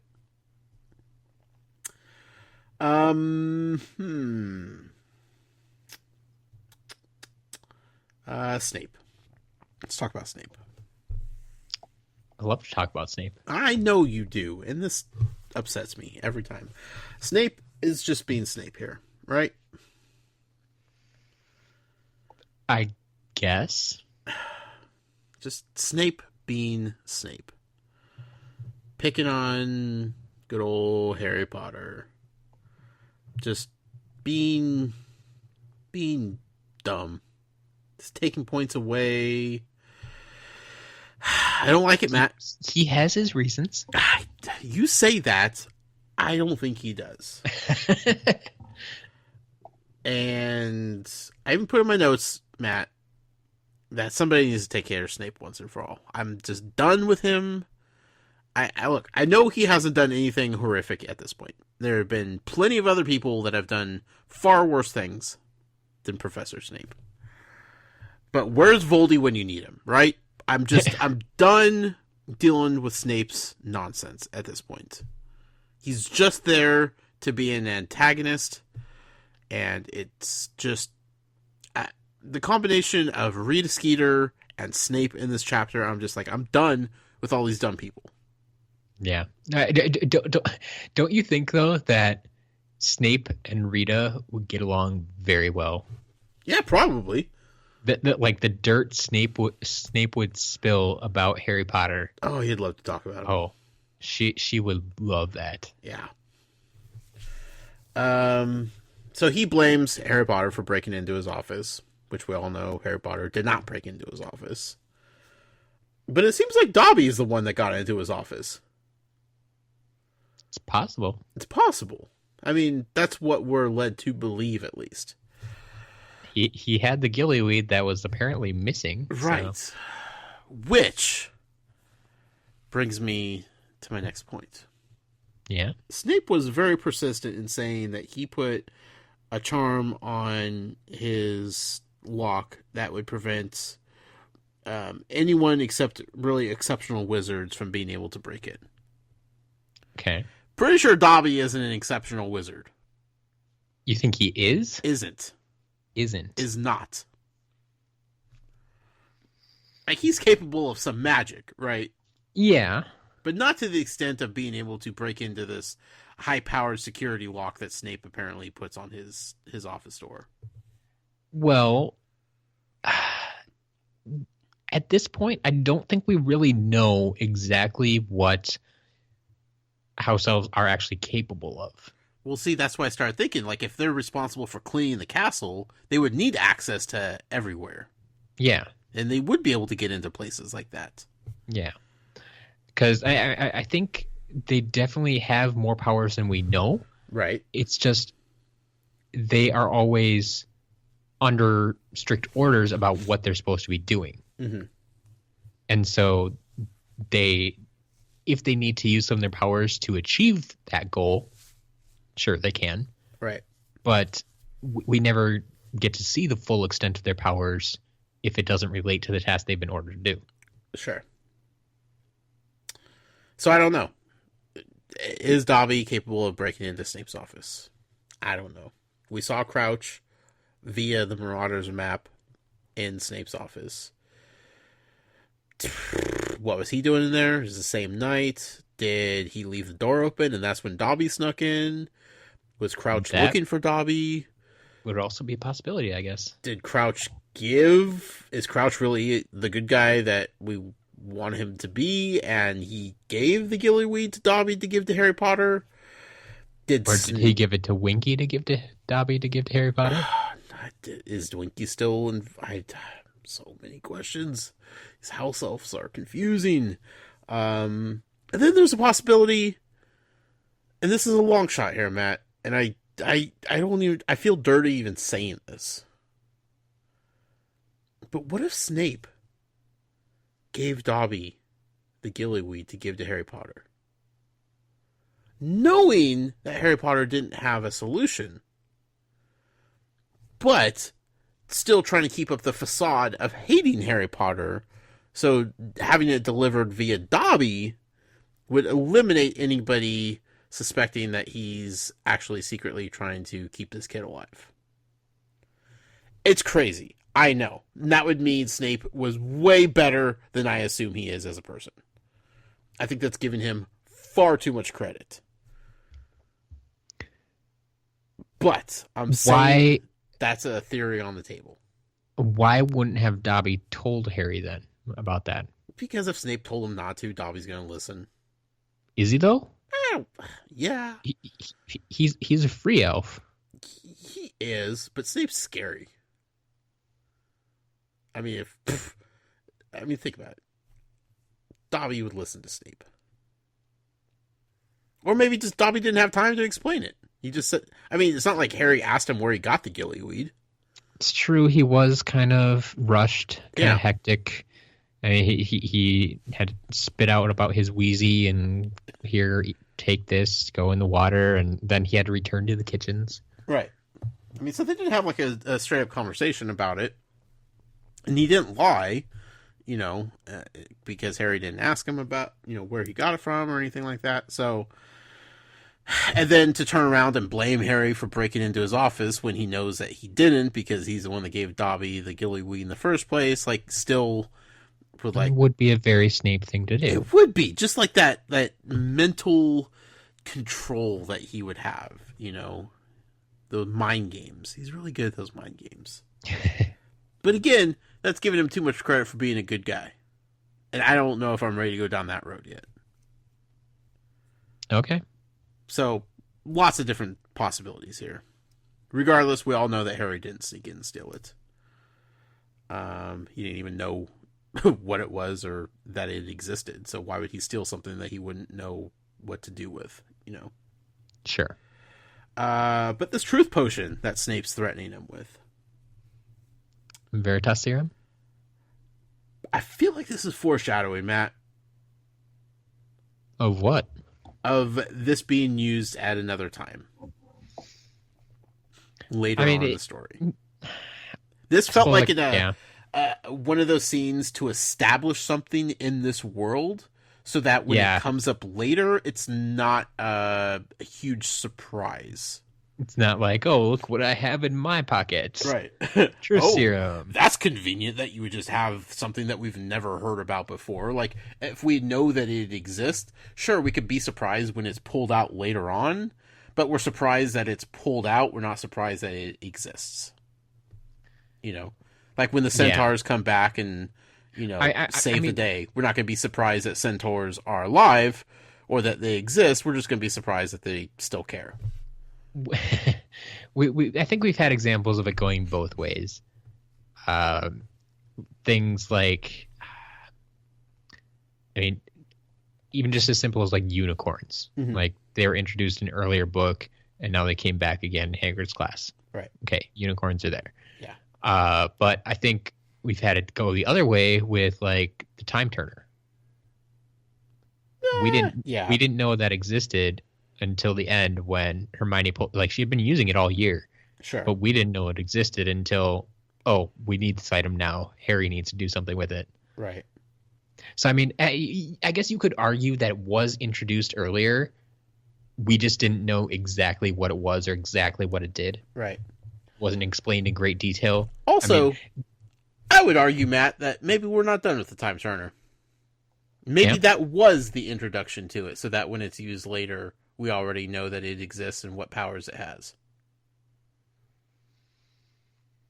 I suppose that would be another way to look at it. Right? I mean, so I guess what I'm saying is this truth serum, I knew it wasn't going to get used now. I'm just putting a pin in this thing. When it comes back up later on, we could say that we know the origin story for it. Sure. Also, Harry Potter definitely needs a hip flask. I would agree. Harry definitely. I think it's safe to say that Harry might even have more reasons to be paranoid than Moody does at this point. Yes. I mean, we know that he is actively trying to be killed. Yeah. On a daily, if not yearly basis here. So, sure. Okay. Then there's a big thing here. Put on your tinfoil hat, Matt. All right.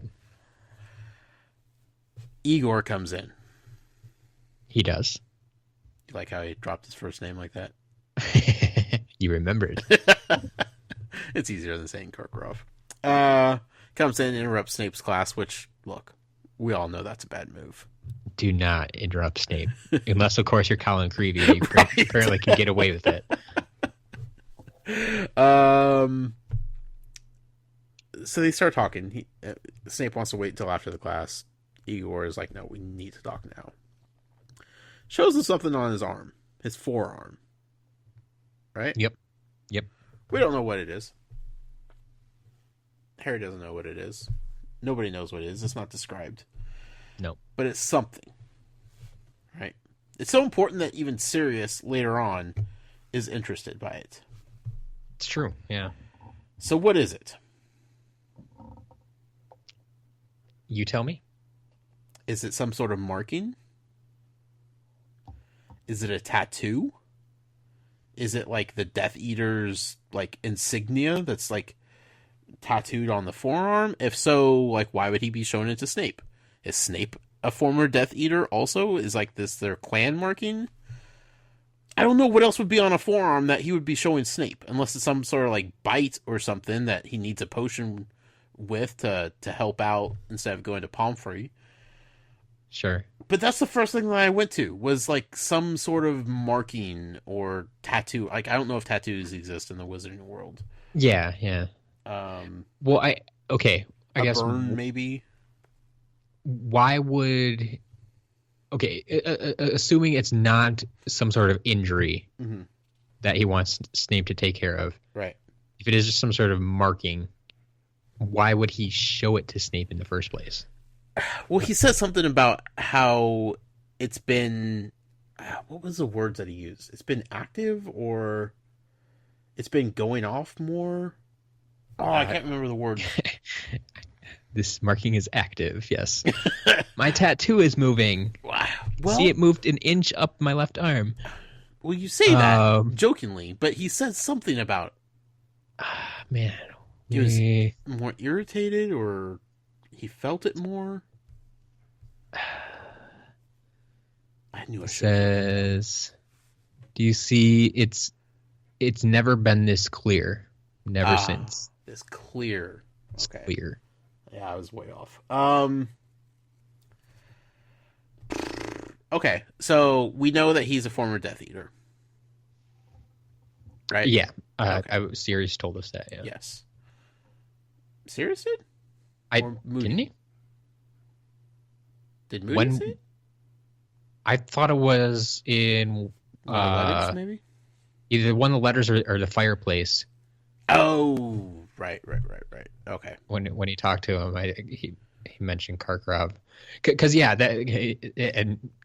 that's when Sirius assumed that's why Moody was there. They brought Moody there because they're bringing Karkaroff in as well. Right. Okay. So we know that he's a former Death Eater, and we know that there's this mark that is like, you know, a symbol of Voldy being around, and you know, we saw it at the Quidditch World Cup. Yeah, the dark mark. Dark mark. I always want to call it a death mark, and I know that's wrong. Nope, rhymes. Dark mark. Yeah, dark mark. So we know that they use like symbols in their practice of following Voldy. Yeah, but they use that dark mark as a symbol of death. It's like we killed here. No. I know. What the point I'm trying to make is that they use symbols. The symbols is not an abnormal thing for them. Okay. As a Death Eater. Okay. So what if they had some sort of marking on their body? Again, magical world here. I'm thinking like invisible ink sort of thing, where you could be like marked as a Death Eater, where in the normal everyday operations of being a wizard, nobody can see it, but in the presence of somebody, let's say good old Voldy, that mark maybe started becoming more visible. So it's a Voldemort tracker. Kinda. Like it starts like lighting up and like glowing and flashing and being all, you know, really cool. Okay, probably not that extent. That sounds like something the Auror should have. It's like you're getting closer. There he is. Yeah. That would be stupid for them to actually show off that they are a Death Eater when Voldy's around. But then again, they would feel safe if he's close. Man, I don't know where I'm going with this anymore. What I'm saying is, I feel like it's something. I feel like it has something to do with being a Death Eater. Why is he showing Snape? Because Snape obviously knows. My question is, was Snape a former Death Eater? I need to know this. If Snape was a Death Eater, do you think Dumbledore would allow that? Only if Dumbledore knew. Oh, so like secret Death Eater. I mean, if the mark doesn't show up, you know. I'm just saying there's a lot of Snape that I don't trust. Now, I just got done saying there's a possibility that he was doing this awesome goodwill thing to Harry Potter. But at the same time, I don't trust him. I still don't trust him. Could he be a secret Death Eater from back in the day? I think it's possible. I mean, he definitely has some sort of connection with Igor. And I feel like they're they're not old buds on the Quidditch field or anything like that, you know. Sure. So I don't know what's on the forearm. That's my guess, my completely uneducated guess. But again, like it could be something as silly as like a bite. You know, maybe it's a blast into screw attack. You know, and they're trying to set up Karkaroff's been killing him off. Yeah, and they're trying to set up Hagrid to get fired for it, and you know, a la Malfoy and Buckbeak last book. Sure. Who knows? That's where my mind went immediately. All right. Okay. Yeah.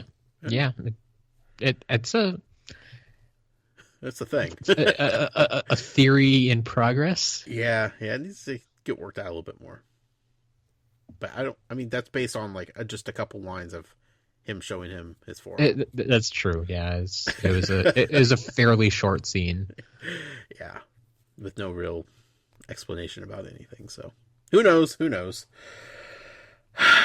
Fast forward a little bit. It's time to reunite with Snuffles. Yes. AKA Padfoot, AKA Sirius Black. Yes. I'm upset that the kids didn't even try to pet him.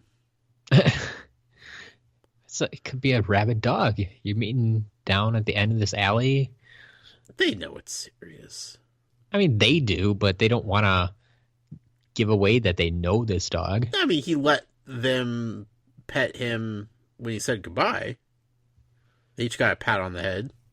Yeah. I'm just, you know, I'm mad at the kids for not petting a dog, I guess is all I'm saying. I thought Hagrid had taught them better by now. I think I'd be less likely to pet him once I know that he is a human. I think that would be more funny, though. It'd be funny, but kind of awkward. It's like, there you go, 40-year-old man. Well, they know that he can't transform right then and there, so, I mean, they could harass him He could bite him. That's true. Still, I would have some fun with it. I mean, he needs to lighten up a little bit, right? He needs some fun in his life. He's clearly not down in South America anymore. You might say he's too serious. He's way too serious, Matt. He's not hanging out in the tropical climate, so just he needs to smile once in a while. Okay. We talked about all kinds of things here with Sirius Black. Yeah, go over a lot. Yeah. Boy, oh boy. Sirius puts his detective hat on. He's suddenly interested in Winky. Yeah. Winky the house elf. Interesting. It's not like Sirius to be concerned with the going-ons of house elves. I wouldn't necessarily say he's concerned about Winky so much as Crouch's interaction with Winky. That's true. And then there's like, it transitions really quickly to Ludo being suspicious. Yep. I'm not buying it. I am not taking the bait still, Matt. I feel like it's just, she's shoving it down our throats now of Ludo is suspicious. All right. I just don't think he is. Like, I cannot connect the dots that everybody else is trying to here. Okay. Just like, he's a decent dude all around. He has done nothing to be suspicious at this point.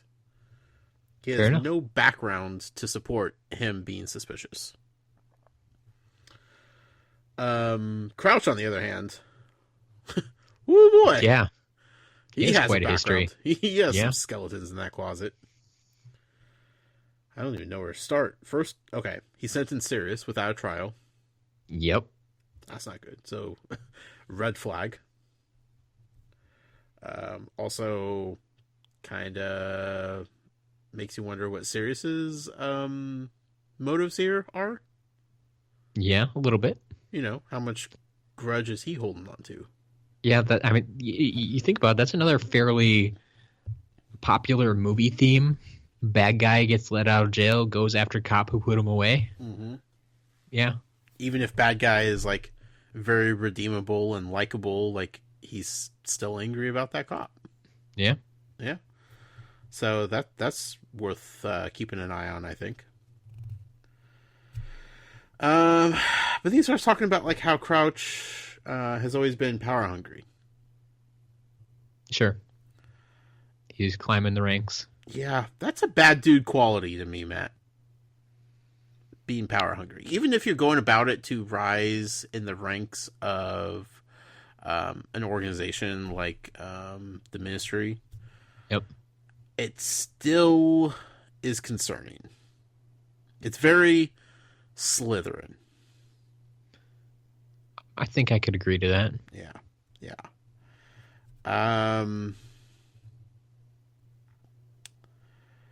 We learn about Crouch's son. We learned he had a son. That's true. Yeah. Unnamed, so I'm going to name him Crouch Jr. For the time being. Sure. Will we learn more about him at any point? No idea. So Crouch Jr. it is. Well, Barty Jr. Yeah, we learn a little bit more about him in this chapter. Yeah, but I mean, later on to where if he's ever named at all. Sure. I don't know that. We do know that Barty Jr. hung out with Death Eaters. That much we know. Mm-hmm. Don't know if he was a Death Eater, Right. but he was caught hanging out with them. Sure. Hanging out with the wrong crowd. I wonder if he had a marking on his forearm, Matt. And then, like, they're talking about, like, how he was, put into Azkaban. Yeah. Crouch, went through the whole trial process to try to assert that he wasn't going to be persuaded by even family, to do the wrong thing. He's a straight and narrow shooter the whole way, even when it comes to his son. Yep, not playing favorites at all. Right. So I'm thinking, okay, we're definitely setting up a return for Crouch Jr. at some point, right? We're learning all about him. He definitely probably has a grudge against his dad too. Like, him and Sirius are going to team up. Yeah. All kinds of things are going on in my head. Well, I don't think that's going to happen because apparently he's dead. Yeah. So we could just scratch that off the list. Yeah. Yeah. Once you get to that point, I think you kind of have to agree that this is just all about giving us background on Crouch. Right. And it's like, and this is how he got to where he's at. This is why he's acting the way he does. He basically lost everything. Yeah. For the sake of becoming top dog at the Ministry. Yeah. Which he didn't even get. Yeah. All for nothing. Yeah. Which could set a guy like that off, Yeah. Like you're saying, especially if he has those like Slytherin tendencies. Mm-hmm. I mean, we've seen what happens when Snape doesn't get his way when he thinks he deserves something. Yeah. Every year, Defense Against the Dark Arts teacher. Nope. Not you, Professor Snape. And then he just escalates from there. So all kinds of backstory with Crouch here. None of it is making me feel wrong in my assertion that he's a bad guy. Like, all of this is just like adding on to like, yeah, he's totally a bad guy here. Even if he's always doing the right thing, doesn't mean he's not, there could be corrupt cops out there, Matt. Yeah. He's been doing his work, putting away the bad guys. Yeah. But like I said, there can be corrupt cops. Yeah, they put away bad guys, but what are they doing on the side? Right. Or what are their methods of doing such? Sure. Especially if you're not trying people, just locking them away. Anyone that's not family. Right. Lestranges? Yes. A couple that was in Azkaban? That's what it sounds like. Fascinating. At least more than one. Lestrange, yes. Huh. I've heard that name before, Matt. You have. I have heard that name. However, not in these books. Trying to remember exactly where I've heard that name before. Was it Fantastic Beasts and Where to Find Them? What do you know? You nailed it on the head. So who is this couple that Sirius is talking about in Azkaban? Is this the Lita Lestrange? Former girlfriend of Newt Scamander? Is this the offspring of Lita Lestrange? So many questions. Who are the Lestranges and why do I care about them so much? Well, there were 3 other names in there, Matt. I couldn't even care less about them. Yep. They might have been far more important to the entire story in the long run. Doesn't even matter. Newt Scamander has a connection with Lestrange family, and now I am fascinated. Okay, so did you at least catch what the reference to the Lestrange family was about? Nope. It was all a blur, Matt. So this list of names that included the Lestranges was other people that were put away in Azkaban. Right, by Crouch. Yes. Right. And I believe I want to make sure I'm not overstepping here. Tread carefully, Matt. But let's see.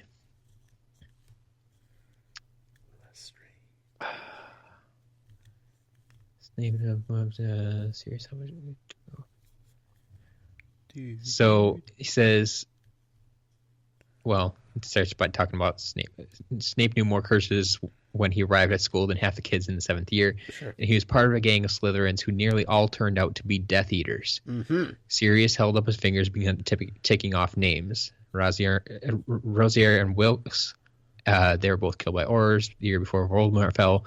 The Lestranges, they're a married couple. They're in Azkaban. And Avery, from what I've heard, he wormed his way out of shame, saying he was under the Imperious Curse. Slytherin that turned into Death Eaters. A married couple named Lestrange. So I would think, based on societal norms here, that if it's a married couple, the woman most likely took the last name of the man. Typically, yes. One could assume. Now, yeah. I could be all wrong here, but it's a fair assumption. So if it's... So it can't be Lita Lestrange, which is the only name I know of the Lestrange Unlikely, family. Yes. So maybe her son? So that would make more sense. It would make more sense. So then who's the girl that he married? Why'd they get thrown in Azkaban, other than just being Death Eaters, I guess? They were both Slytherin. I need to know more about this. Does that mean Lita Lestrange was a Slytherin? Is that why her and Newt didn't work out? Because Slytherin and Hufflepuff do not sound like a good match to me. Yep. That sounds like... I mean, what was the line in Fantastic Beasts? If she was a taker, you need to give her or something like that? Oh, right, yeah. And Slytherins would definitely be takers. Yeah. Yeah. None of this means anything to me right now, Matt. I'm just jazzed to have like that little plot line. I know. Like I told you that name would be important. Like we knew that name for a reason. Yeah. And so yeah, when we got to the first mention in this book, I knew you'd be excited. Yes. I'm glad to see you remembered. Oh yeah. Oh yeah. I just want to know more now. Yes. I feel like it's going to be a slow burn, but nonetheless. We got more confirmation that Mad-Eye Doesn't trust anyone. Duh, Sirius. Duh. Yeah. Then we learned a little bit more about Bertha Jorkins. We did. She was apparently dim, but had a great memory for gossip. Yes. That's interesting. First thing I thought of. First thing came to mind. Gossip. Rita Skeeter. Yeah. I have no idea how to connect those two. But the fact that gossip was brought up, like Rita Skeeter feasts on gossip. Sure. Like a mosquito on blood, Matt. All right. So, I have no idea what kind of connection I can make with those, but that's just what I thought of.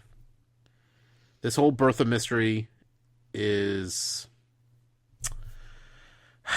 I'm not completely invested in it yet,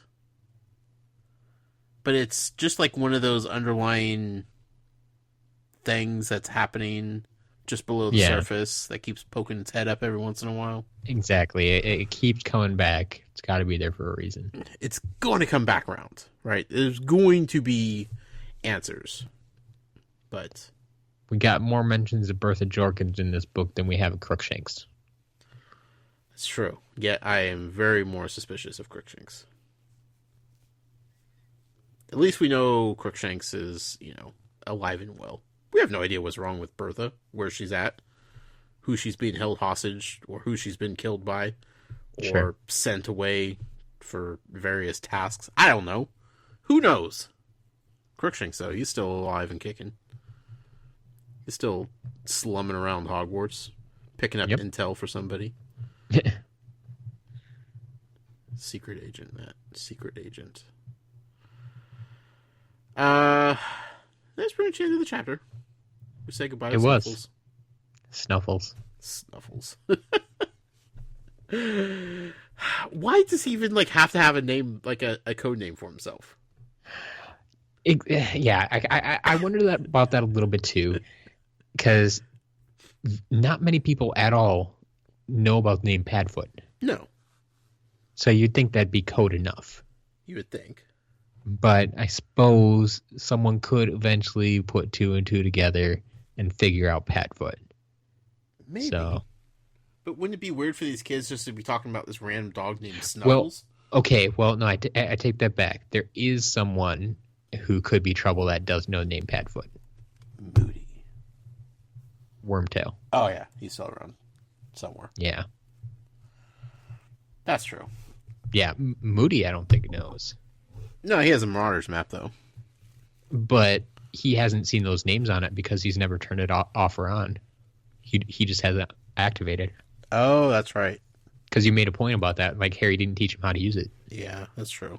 And those names only appeared, when you turned it on for the first time. It's like, Messrs. Mooney, Wormtail, Padfoot, and Prongs present to you the Marauders map. Right.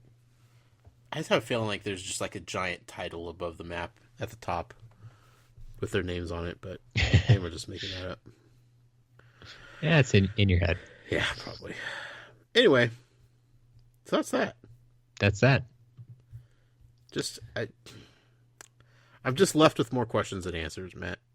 And we're just getting to that point in the book where we're just going to keep piling on the questions without any answers. We'll give you one answer, but add 3 more questions. So. Yeah. And I'm so excited for that flurry of chapters. That's just going to be boom, boom, boom, boom, boom, boom, boom, boom. Here's all these answers. And it's going to be just like this overwhelming sensation. It's coming. Yeah. I mean, we only have a month left in this book. I mean, yes, it is 4 weeks, 4 more readings, but then we're done. Yeah. I think all the answers are going to come in the next 4 weeks. Well, you say that, and I'm still suspicious of this book being the first one to leave threads unanswered. Sure. It just feels like it's time to start doing that. Many of the questions are going to have answers. Oh, they better. Matt, you know what we completely forgot to do in between chapters? What's that? Talk about the Muggle poll. I suppose we can do that. I mean, it would have made sense to talk about it after the first It chapter. would have, but that's sometimes it makes too much sense. We were so excited to talk about the next chapter. Pretty much. So the Muggle poll, we put it up on Twitter. Follow the show on Twitter at Tales from GH. Every Monday afternoon, 4 p.m. Pacific time, the Muggle poll is live. Matt comes up with a fun question relating to the reading that we did for this week. Allows you to participate and vote on whichever answer you like the best. And then we talk about it here on the show. You got it.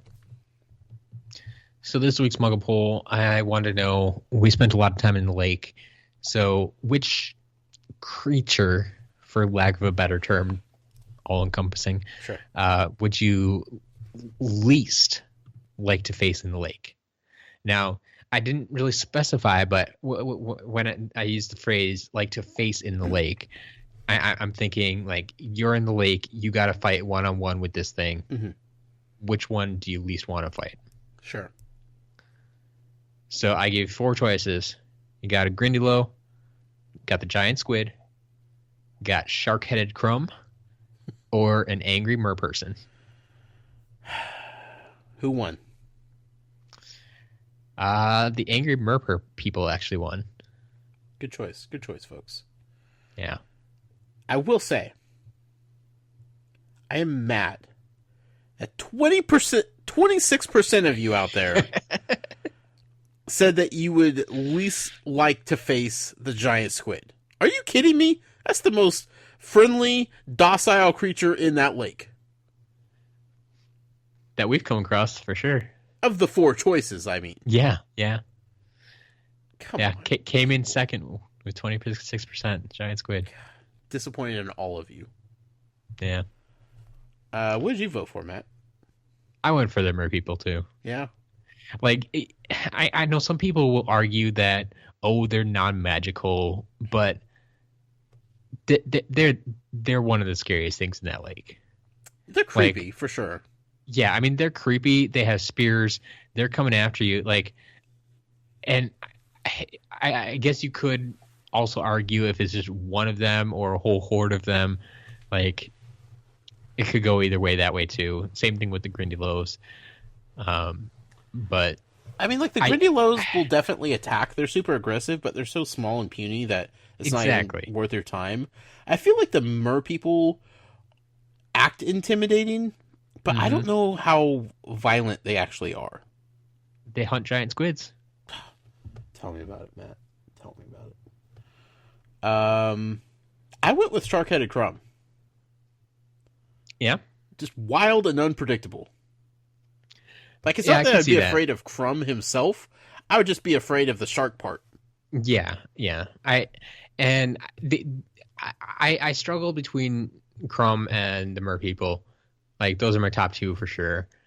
And I side with the mer people because I figured they're going to be more coordinated underwater. Yeah. Whereas Crumb has a bit of trouble with that usually. Right. So that's why I worry. Like Flitwick has to worry about Neville in his charms class. Pretty much. Nothing's intentional, but definitely danger is for what it's worth. Neville in charms class. Yeah. I'm actually quite proud of him because it sounds like he is very good at this charm. Actually, that he can throw a teacher across the room. He just has poor aim. Once he gets the aim down, he's fine. But it sounds like he can do this charm. Like, sure. The charm is doing what it's supposed to do. Yeah. I just don't think he was supposed to do it on the teacher. Yeah. But he's got the charm down. Oh, Neville. Never stop being Neville. Well, thank you all for participating in the Muggle poll. Yeah. Always fun. Absolutely. Always fun. With that being said, Matt, I'm hoping, I didn't even ask you ahead of time, that we have some emails to cover. We do have some, yeah. All right. Definitely. Yeah. Let's see. Looks like we have a first-time emailer here from Scott. What's up, Scott? Says, hey guys, where do I start? I found you guys about a month ago and I've been working through the backlog. I only have 2 more to go before I'm caught up. The theories that Josh are offering up are fantastic. Obviously, the ones that are correct are amazing, but even a lot of the ones that the ones that aren't correct are very well thought out. I don't recall any wrong ones. I'm sorry. I'm sure the readers could pull out a few. I'm a very passive reader and therefore not a theory person myself, so I'm impressed every time. This podcast fills a very empty void in my soul. I tend to default to introducing people to series that I like as a form of entertainment. Every time I meet someone new, the first thing I do is start comparing TV shows, movies, books, and games to see what I can get them into. The only problem is all the people close to me are already familiar with Harry Potter. So I have never felt complete in this aspect until now. Keep it up. I feel like pretty much every listener has that feeling. Right? Yeah. Says I'll check back in 2 more episodes, try to be more current, and to submit my review for giveaways. Thank you, Scott. Yes. Welcome aboard. Also, marathoning within a whole month. You guys impress me every time with your stories of marathons. Yeah, especially when we keep adding more and more episodes and people are still binging these things. Yeah. It's all right. Sure. More power to you.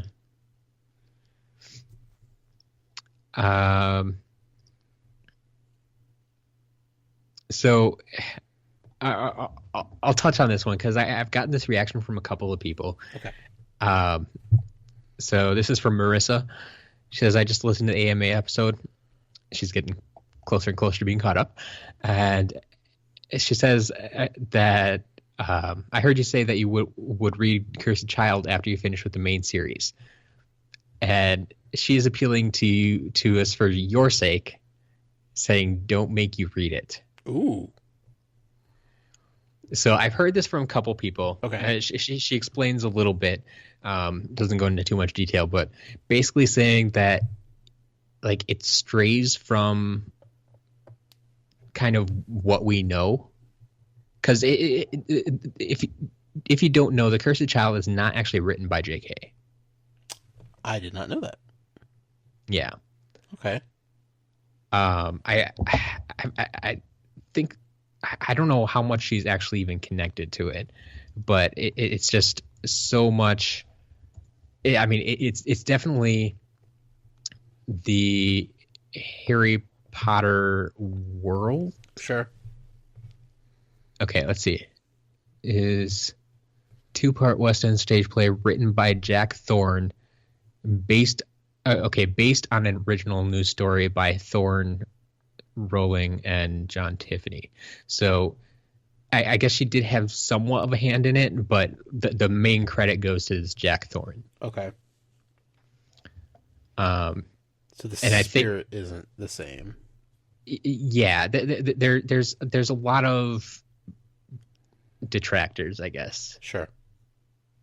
People can poke holes in a lot of things, and they just don't like the direction some parts took. So, I mean, I think eventually, we're just going to let you read it for yourself and take your own opinion on it. I mean, if there's holes to poke, Matt, I'm good. Oh yeah, you'll find them. Yeah, you'll find them. Someone needs to do some investigative reading with this series.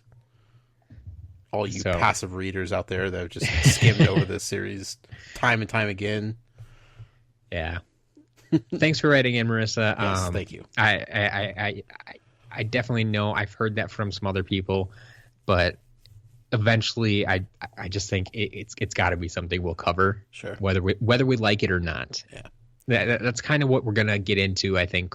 Once we get through the main series, we're just going to cover other Potter media, and whether you like it or not, it's going to expand the world for you, I guess. We'll cross that bridge in a decade when we get there at this pace. Yeah. I got an email from Joe. What's up, Joe? Says we're quickly approaching the finish line to this book, and I'm really excited to hear Josh's reactions for the rest of the book. Nothing but good stuff the rest of the way. On to this week's chapters. I find it interesting that there's still a little debate between the trio if Snape is good or bad. I feel like the trio would have no doubts that Snape is evil. Yeah, Hermione was sticking up for him. Yeah? Although, in this one episode, Matt, I've went back and forth between he saved Harry Potter's life again, and he's also possibly a Death Eater. Very true. So I think that pendulum swings both ways extremely hard. Exactly. At first, I was telling myself for Hermione to not be able to find something out, figure something out in a book for a task, it's got to be a pretty advanced spell that needs to be done. But when we found out that some of the others used a bubble charm, I was a little disappointed because I feel like Hermione would have found that somewhere if she didn't already know it. I think that's a very good point. Yeah, and that's why I kind of started thinking, because of their age, like, okay, Hermione's smart, etc., but they were looking for, like, a charm to allow Harry to breathe underwater. Yep. Like, I just don't feel like at their age, they're the best at thinking outside the box and being creative. Exactly. Like you said, they were thinking about, like you said, trying to breathe underwater. Right. Whereas the bubble charm did something to protect them from the water. Yeah. And then Crumb, they did kind of come up with Crumb's idea, but they knew they couldn't do transfiguration that complex. Right. And then they were also worried about, like, the whole registration process of... Yeah. Like, they got into, like, some weird legal details of, like, turning into an animal that, like... Well, yeah, because they were talking about, like, an animagus type of transformation. Right. They went way off the deep end with that one. Yeah, I liked when there's like, yeah, maybe we just make Moody mad. He'll do it for us. Yeah. So I can see that going either way too. It is disappointing that Hermione couldn't find something that might even work. Like, they didn't even, like, find a possible solution. Yeah. Like, they found nothing. They just overthought it. Yeah. It says, Harry, much like the New England Patriots, just keep finding ways to win. Well, he came in second. He didn't win. Yes, but he's tied for first overall. That's true. Yeah, he says, I'd be so frustrated if I were one of the other champions. I mean, I think that's fair to say too. I mean, they gotta be frustrated that he keeps coming. Like, it feels like he never knows what he's doing, but he still ends up on top. It's like kind of watching, like, Neville bumble his way through a test and, like, you know. Yes. Like, you know, going in that he has no chance of passing it, and then at the end it's like he got an A. You're like, well, how did you do that, Neville? As much as you want to feel bad for Harry being targeted by Snape, he does act very sneaky. Like, when he purposely spilled the bile so that he can eavesdrop on Snape's conversation with Karkaroff. Mm-hmm. Like, a lot of times, yeah, we kind of see Harry maybe wrong place, wrong time. He kind of heads in one direction and ends up in a different place, whatever. Yeah. But, yeah, this situation in particular, this chapter, was very intentional. Like, he's a delinquent, Matt. He planned it the entire time. He's like, all right, how can I stay here without him noticing me or being too suspicious? Right. Like, yeah, he planned that out. Says there's a whole lot of information to digest from the trio's meeting with Sirius. You get the feeling that a lot of it is going to be useful info that will come up later in the book. But there's so many strange things happening, it's hard to determine what is most important in all of this. Mm-hmm. And by the end of chapter 27, the main thing I'm really interested in finding out is what's wrong with Barty Crouch. We'll find out. We will. All right, we got an short email here from Brandy. She was the one who mentioned the parasol last week. Okay. And we were wondering, like, why she uses a parasol. Sure. Is she a, Princess Peach cosplayer? So she says, I live in Southern California. I previously once wrote you about how your podcast helps me get through the traffic in LA. Right.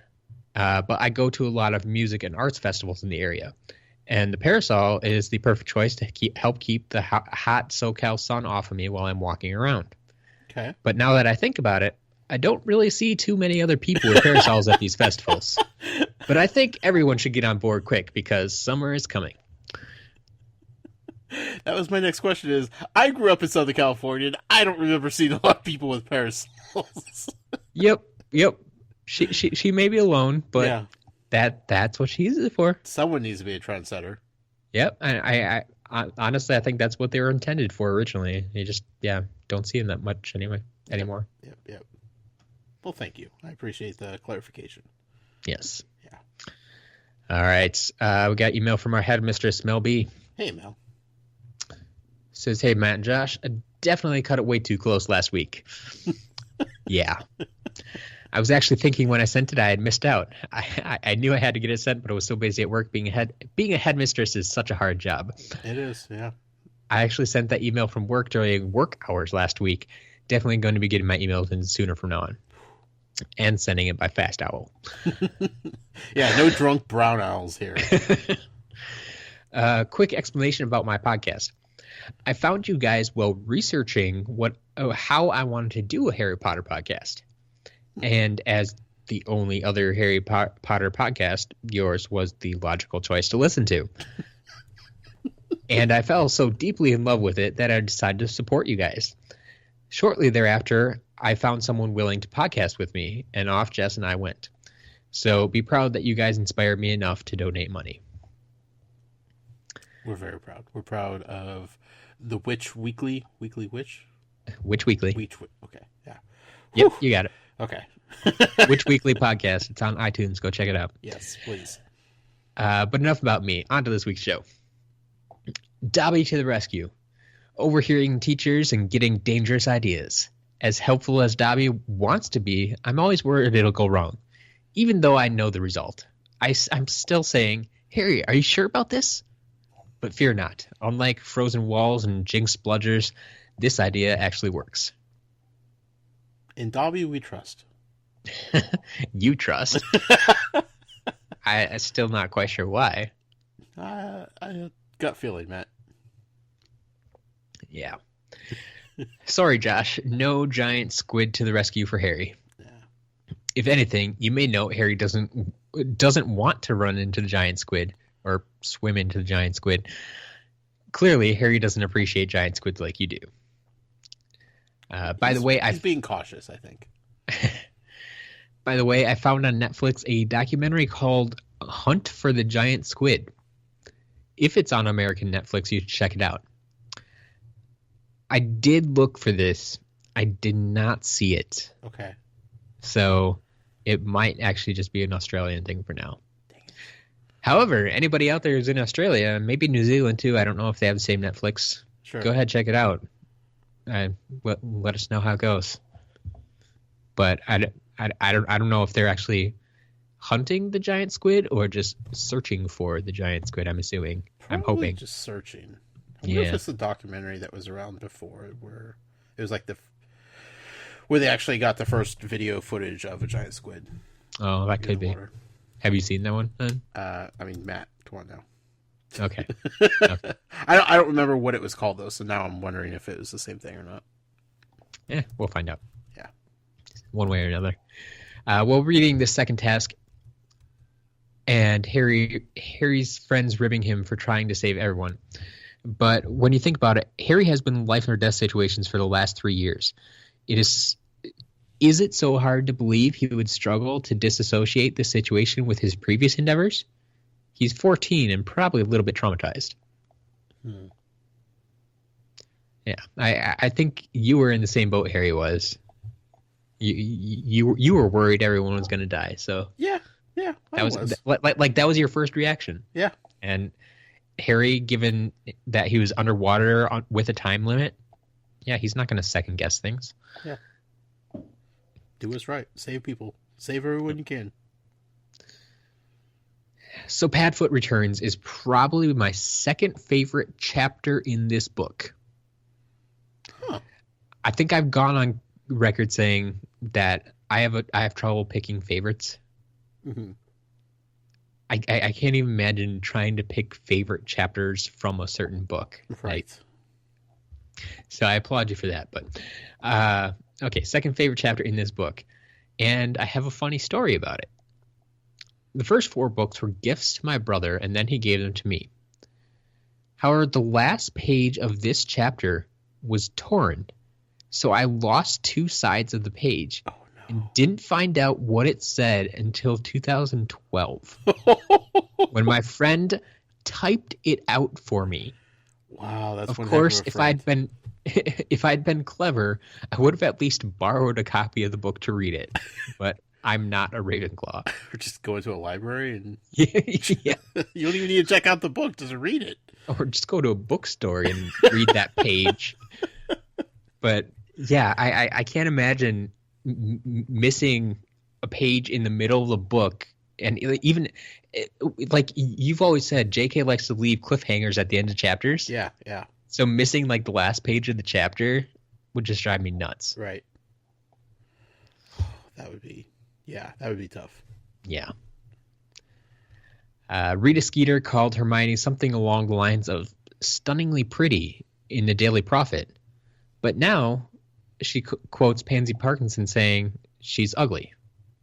Total turnabout. Of course, she had to publish it in a different paper. Also, she's writing about 14-year-olds like they're adult celebrities. Ew. Teen Vogue. U.S. Weekly. I suppose. Yeah. Mm-hmm. I really Tiger don't. I couldn't even tell you what they're writing out there. I don't pay attention to magazines nowadays. I'm surprised magazines still exist. They've made it this far. Yeah, it's the fact that newspapers still exist, Matt. Yeah, newspapers should go first, but yeah. I'm still amazed they exist. Can I point out Snape is usually right about Harry? We all hate Snape because he's an awful human being, but he's usually on the mark. It's Potter and or his friends. Yeah. Not this time. Well, break into his office. Right, yeah. Well, okay, she said it, Potter and or his friends. If you count Dobby as his friend, maybe. Well, we don't know Dobby broke in. Yeah. Like I said, yeah. Could have left the door open. Just wandered in. Anyway, I feel so sorry for Sirius living in a cave as a dog. He eats rats or any scraps of food the people of Hogsmeade are willing to give him. But at least he is a useful adult who's willing to help the trio to try to work things out instead of telling them not to worry about it and so on. In fact, the one time he tries to shut them down and Ron challenges him, he's willing to try and help them understand. Mm-hmm. Sirius is a good adult, and he gives them loads of information that may or may not be useful to the story. Right. I'm more concerned about Buckbeak living in that cave. Yeah? Like, how is he staying quiet and calm and peaceful and not bringing attention to the fact that there's a hippogriff living in a cave? Well, okay, it's probably weird that he's living in a cave, but I wouldn't necessarily think it's weird to see him around, because Hagrid obviously found them somewhere. Yeah, I guess. Yeah, I don't know. So I don't think full-grown wizards would be that off-put to see a hippogriff. Yeah, I guess that's true. Especially near Hogsmeade, that's still, all wizarding community. Yeah, that makes sense. So, yeah, I don't think their natural habitat is a cave, so that could be kind of weird. Yeah, but it also sounded like they had to kind of squeeze in between some rocks to get into the cave. Yes. So then, how did Buckbeak get in there? Yeah, that's a little weird. He's not squeezing in through rocks. I mean, he's still grumpy if people don't bow to him. Yeah, little questions. We learn Crouch is a pretty ruthless dude. Sentencing his own son to Azkaban is cold, and Sirius was never given a trial. This is something loads of fans actually forget. Sirius never got a chance to defend himself. My poor Sirius, he is my absolute favorite character. And he always seems to get a raw deal. Yeah. I can agree to that. Sure. Yeah. I knew you would notice the Lestranges. I think she took a look at your notes and says, now spin me your theory, Josh. But I think you kind of answered that in the show. Yeah. About the poll, which says shark-headed crumb, heartstopper, but not Disagree. He's reckless. The angry merperson, they're scared of magic. I knew someone would make that argument. Giant squid, fun at all times. Mm-hmm. Mm-hmm. So the Grindylow, scary little demon thing trying to drown you, not cool. Yeah, I mean, just kick it in the head and it's gone. Yeah, yeah. Again, the recklessness of Shark-Headed Crumb, I think, is being overlooked here. Sure. I mean, Harry was afraid that he was going to eat Hermione by accident. Very true. Right? I mean... Yep.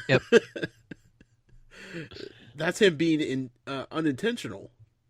Imagine if he had some intention behind his actions. Woo! Goodness. So, she has a few questions for you. Okay. How do you think the other champions managed to work out the egg? Like Fleur and Crumb? I would assume so, yeah. I think Cedric we kind of know. Fleur is a good question. I'm not quite sure.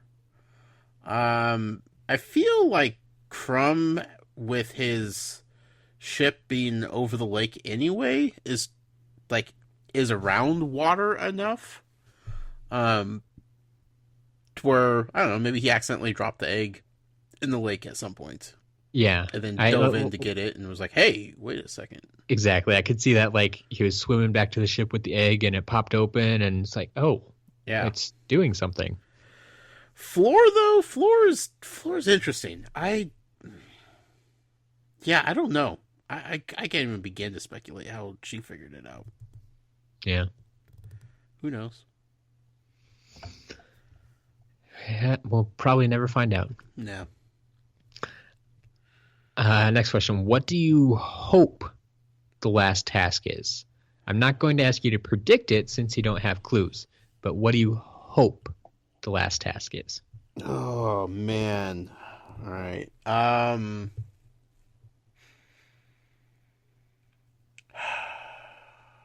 feel... I'm going to predict it, okay? I don't even know what I want, because saying what I want... That's almost impossible for me. I feel like there's a good chance we're going to have flying involved. A race or something like that. Because the whole beginning of, like, when we met Victor Crumb, all we talked about was how good he was at flying, his ability to play Quidditch, like that whole thing, and then, like, the mention of, like, how awkward he is when he walks, and, like, he's not super graceful except when he is flying. Like, I think all of that kind of is going to go in to something. Now, we did see Harry fly in the first task. Yeah. But not everybody. We don't know. We know Cedric is capable of flying. One can assume that Fleur knows. I don't know if she plays Quidditch or not, but so I feel like there's something there.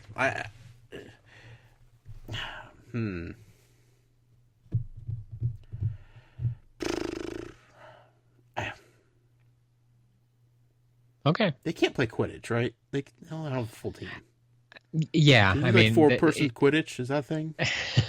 Well, I mean, just everybody go find the snitch or something and go after. Yeah, that would be hard. It's a team sport. This is more of an individual competition. Yeah, I don't know. I feel like there was some sort of setup there that we haven't fully realized yet with Crumb and his ability to fly and how good he was at flying, and that needs to come back in some way.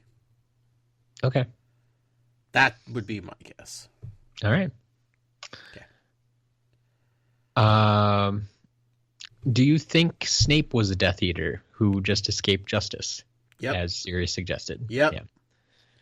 Think I covered that. And finally, what is Crouch up to? Bad things.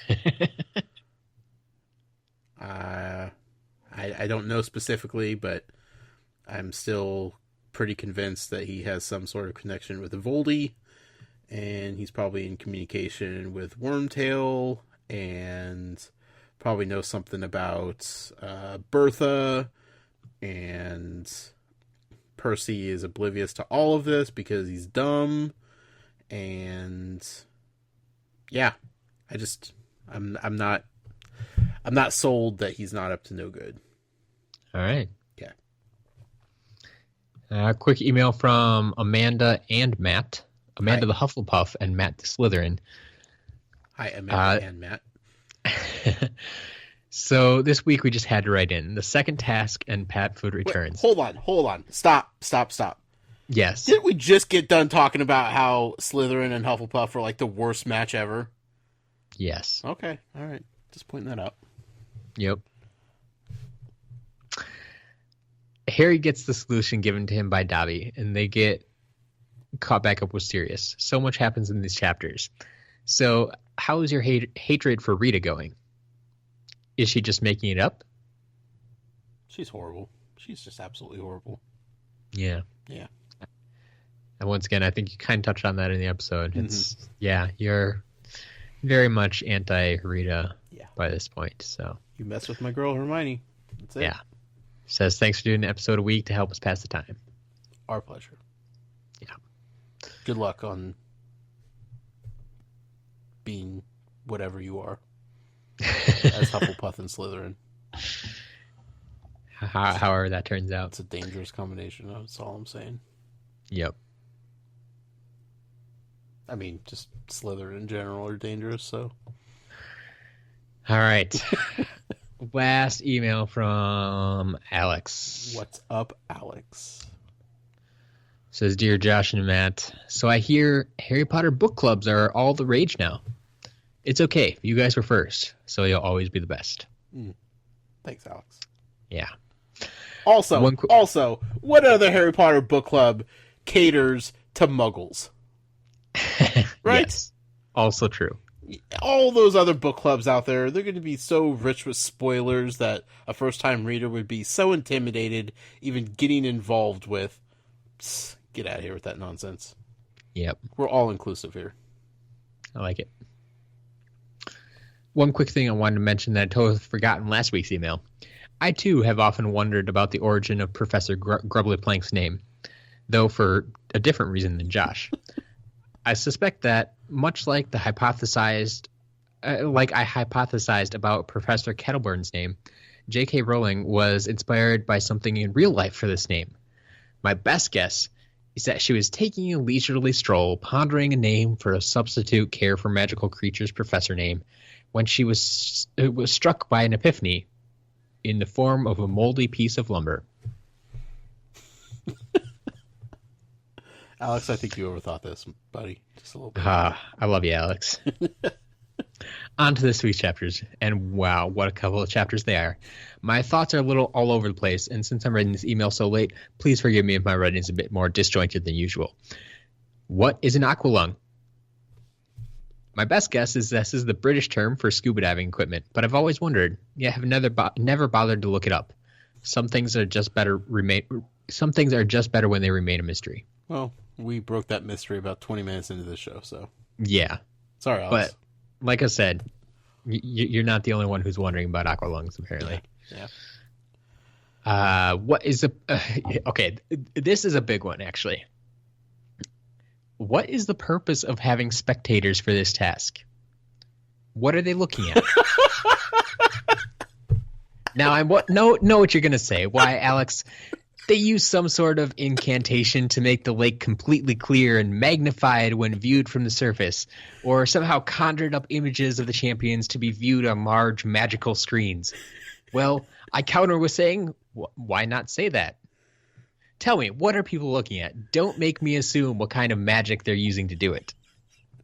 I can I can tell you exactly what they're looking at. Yeah?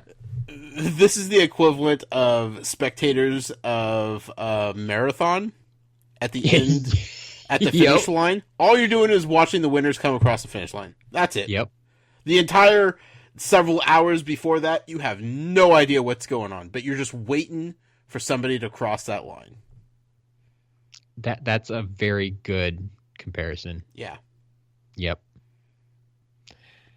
Yeah, I mean, you see him jump into the lake, you see him come out of the lake, and you don't know what happened in between. Right. But I agree. It's like they set up the stands for what? All right. Just that. The final push. To see who comes up through the water first. That's all we got. Yep. We see Harry go through a lot of trouble trying to find a magical way of staying alive underwater, then find out that 2 of the 4 champions used the bubblehead charm to get the job done. It seems to me that it would make sense for such a spell to be taught early on in school in case a student was ever in danger of drowning. This seems a lot more useful than being able to turn a hedgehog into a pincushion. It's true. It's true. Yeah. Yeah, it does seem a lot more practical, but apparently that's not always how things go. Yeah. I've always found it curious that they dragged Fleur's sister into this task. Fleur obviously cares a lot for her, but it seems like a lot of trouble to convince an 8-year-old's parents to allow her to travel from France to England in order to be knocked unconscious and plunged into a freezing cold lake. Plus, they took Hermione as Crumb's objective, and Fleur and Roger Davies got a lot more friendly than Hermione and Victor did. So it seems like he would have been an acceptable replacement. Yeah, boys come and go, though. But yeah, I didn't realize or had forgotten that she was that young. Yeah. Well, they never state specifically, but when the first time Harry sees her, it looks like a girl who could be no older than 8. Sure. So she definitely looks really young. Hogwarts age of entry is 11 years old, right? Yes. Could the age be different at other schools? Could they accept younger kids? In theory, we don't know enough about them. Okay. So in theory, maybe she was a first year at their school. Yeah. But Becca was asking me about this today, too. Like, she brought it up. I had never really thought about it before. But the other 3 that they dragged into this were all Hogwarts students. Mm-hmm. No problem getting hold of them. No problem getting them to Hogwarts and telling, because they told them what was going to happen ahead of time. Sure. That they were going to put them under a spell and send them in the lake, and they'd wake up when they get to the top of the lake. Yeah. No problem. Yeah.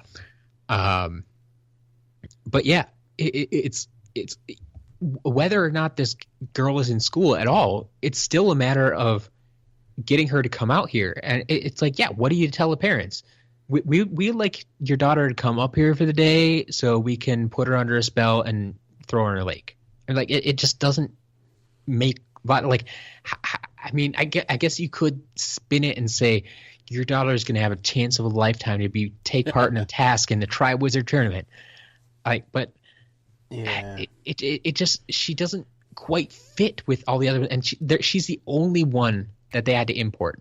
Right. No, I see. But I mean, yeah, I don't know. With the Flu Network at this point, like, there's not. Yeah, I'm not even worried that much about like getting her there. Sure. It's just it's so different than the other 3. Yeah, but I mean, they needed to be somebody that was really special to those people. Sure. You know, and if there was nobody else that Fleur had sort of attachment to, like Roger Davies, sure, she had fun with him, but like, is she going to go risk her life trying to save him type of fun? You know, like, probably not. Yeah. So, like, you need to get somebody that would be a motivating factor. They probably ran through all the choices of who they could use, and they're just like, this isn't going to work. Like, she's not going to have the same motivation as the other ones, and it needs to be, like, equal motivation for all of them.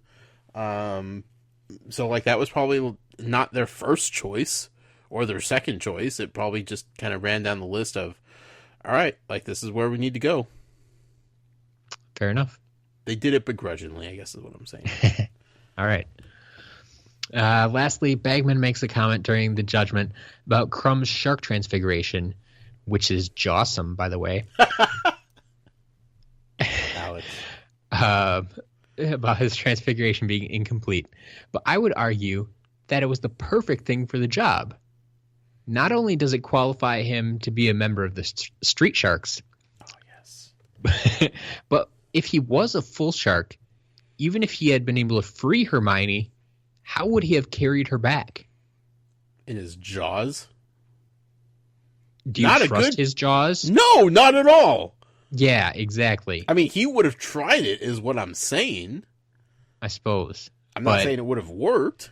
This incomplete transfiguration actually worked out to his benefit. I would agree as well. Sure. Yeah. See, he should have argued that that was his intention the whole time. He's not smart enough. No. P.S. Josh is going to flip next week when... Oh, never mind. Can't read that. You just tease me like that? Maybe. Matt, how dare you? That's all the emails we have for this week. Thank you all, as always.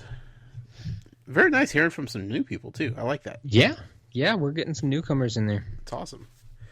Well, it just about wraps up this episode, Matt. We have one last thing to do. We do. Let's talk about a new giveaway. New giveaway for Dragon number 2, our second champion. The first one was already claimed, right? They got a choice of the dragon? Correct. Which dragon did they choose? The Chinese Fireball. Ooh, good choice. Yeah. How did we give that one away last time? I don't remember. That would be a good question. Probably should have discussed this before the show. Yes, if you really wanted to know.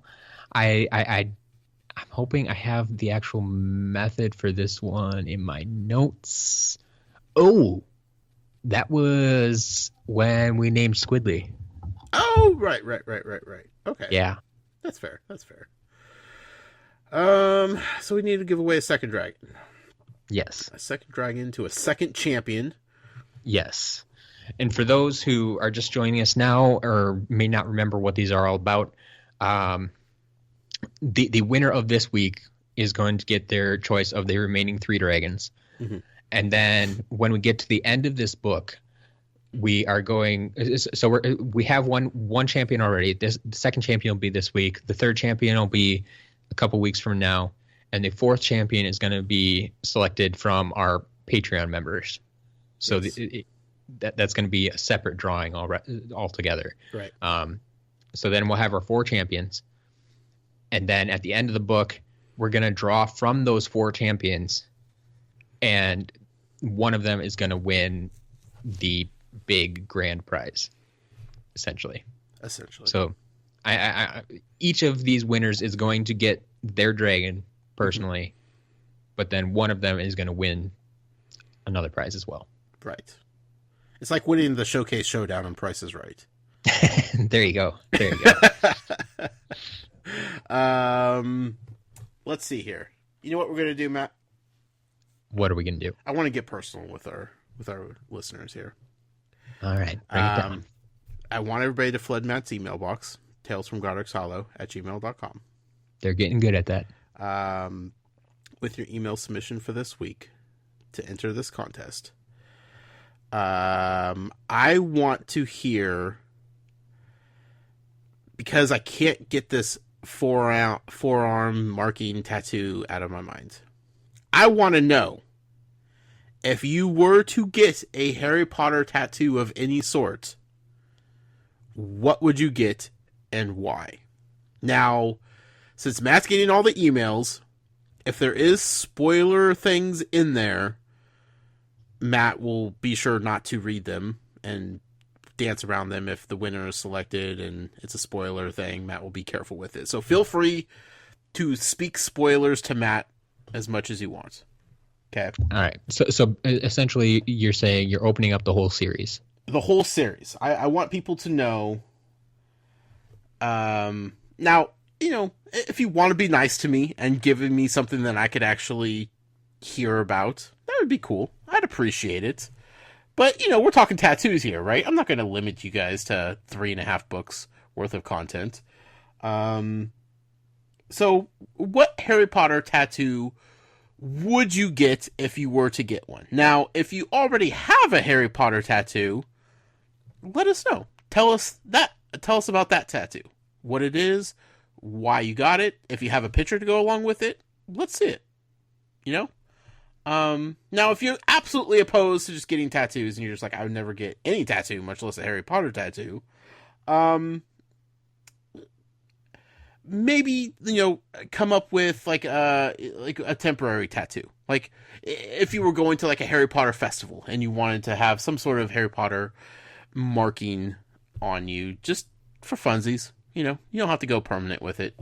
Again, nobody's pulling out the tattoo needle and actually giving these away on this podcast yet. But I'm curious what people would be interested in art-wise, getting related to Harry Potter. I understand, yeah. Yeah. So, write in. Let us know what you would get, why you would get it, where you would get it on your body. That's tattoo location is a very important thing. And like I said, if you already have Harry Potter tattoos, let's see them. Let's hear about them. Tell us their stories. All right. That's all you got to do. There you have it. talesfromgodricshollow@gmail.com. Perfect. And again, send it separately than your normal weekly email. Just keep Matt from going crazy. Yep. The happier Matt is, the better. We all are. Yeah. Subject line of something like tattoo would be great. Sure. Tattoo or contest or tattoo contest, dragon contest, whatever. There you go. Anything to help Matt out. So there we go. We'll pick our winner next week randomly. If we could talk about it, we will talk about it. If it's a super secret, then so be it. But we'll have a winner regardless. Yep. Well, Matt, it's been a fun show. It has. Another. These were very long and important chapters, so I apologize for the length of this episode, but we had a lot of stuff to cover. Oh, yeah. Yeah. You could find me on Twitter, personally, at The Noise with a Y. Be sure to follow the show on Twitter, at Tales from GH. That's, of course, where the Muggle poll is posted every Monday. You could follow the show on Instagram, having fun with that. Tales from Godric's Hollow, all spelled out. And if you would like to support us and what we're doing here with these giveaways, with everything else that we're doing, you could do so over at Patreon, patreon.com/Tales from Godric's Hollow. Matt, where can the people find you at? You can always find me personally on Twitter at As a Matter of Matt. Otherwise, as you stated, you can always send me emails at talesfromgodricshollow@gmail.com, whether it be for the contest or any other email you want read or just another way to get a hold of me. It's always there, talesfromgodricshollow@gmail.com. Perfect. And the website? The website? Plenty of content up there right now. We'll hopefully get more up there soon, but the reading schedule in particular, if you ever have questions about it, or if you want to listen to the podcast, it's another way to do it too. Sure. Next week, it's chapters 28 and 29, but we're getting dangerously close to bumping back up to 3 chapters a week, so yep. Just check out the reading schedule now, so we're bound to forget, so the schedule is there for a safety net for us. Yes. Essentially. That being said, we will catch you all next week. Happy reading. Enjoy the next couple chapters. Till then, Muggle out. Mischief managed.